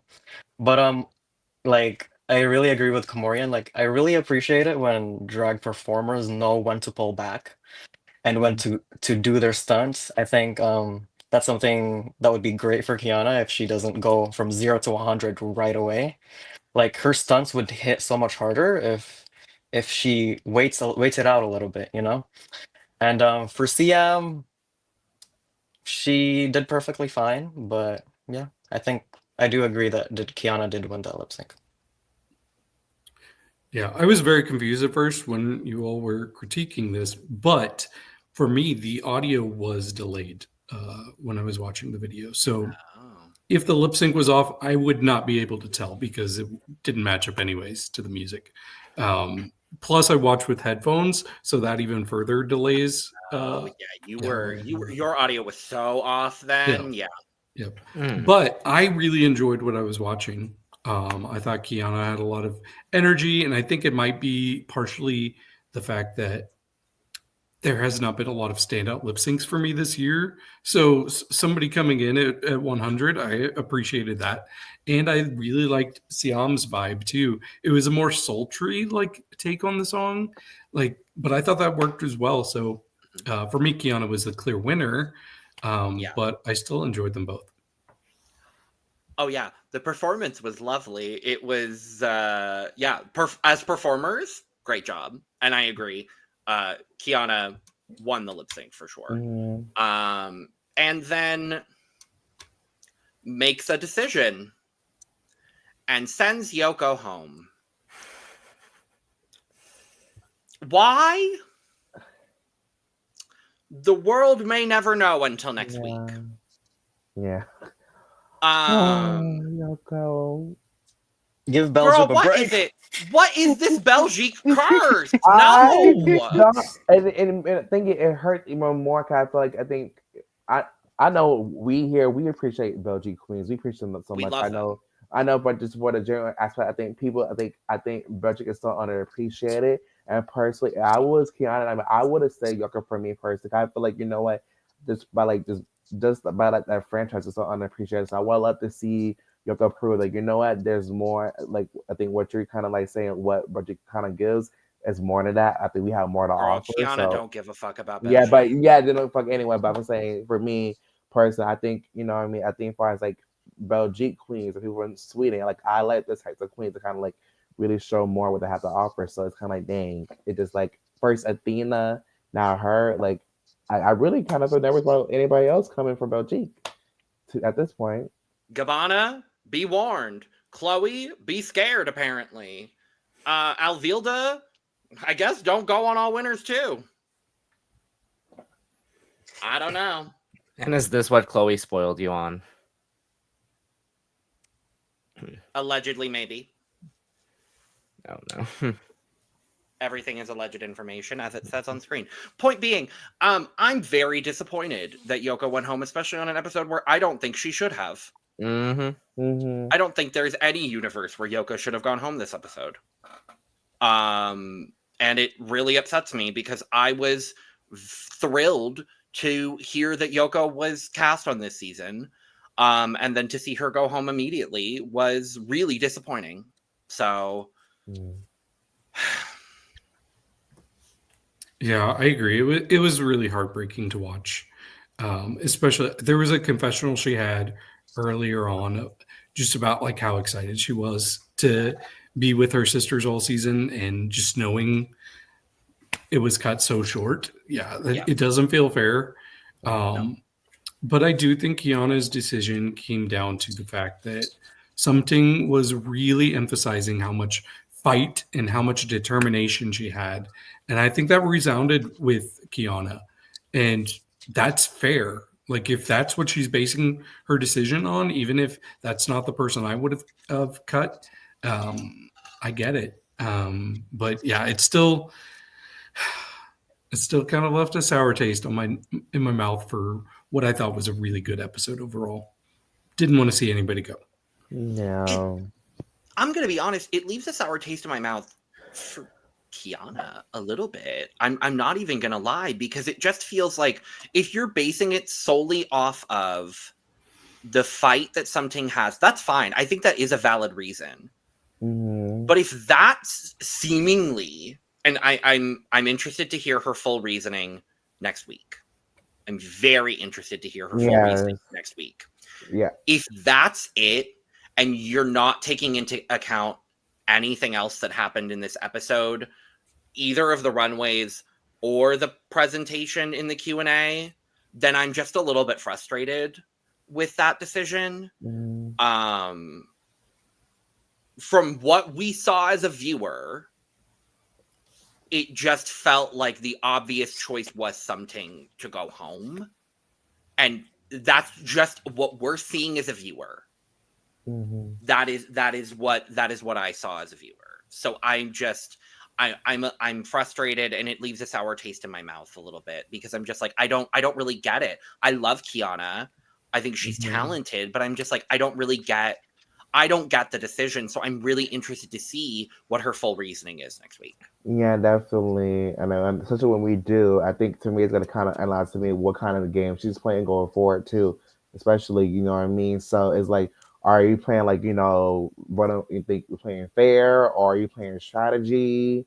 You know what I mean? So it's going to question, especially if she ever in the top two again, if she's going home, what is your reasoning? You know what I mean? So definitely, I think I'm very intrigued to see how these queens are gonna like actually play the game, or what's their strategy as far as like picking lip syncs and stuff. So because it's a strategy season of Drag Race, It y'all. is. So we shall see. But next week is the challenge we all thought we were getting this week and then didn't end up getting this week. It's a girl group. Yay. I'm excited. With an odd number of queens. Well, Mhm. Okay. It happens. It happens. sure. I'm excited to see it nonetheless. And we will be back here to talk all about it. So thank you for joining us for this extra special, extra long, extra crazy premiere recap of Drag Race Philippines Slaysian Royale. We'll be back tomorrow, if you're watching this at the time that we're dropping this, for our Look Over Here episode talking about entrance looks, national costumes, and reveal runways, so stay tuned for that. In the meantime, check out all of our other coverage on the channel. Check out everything else we're doing here at the Cup and across the Cup Network. All those links are down in the description below. Go get your merch, LanaGCreations at Etsy.com. We're going to go ahead and get out of here, but y'all should go check out another video that we're doing. And with that being said, we are going to go ahead and get out of here. So cheers, y'all. Bye. Cheers.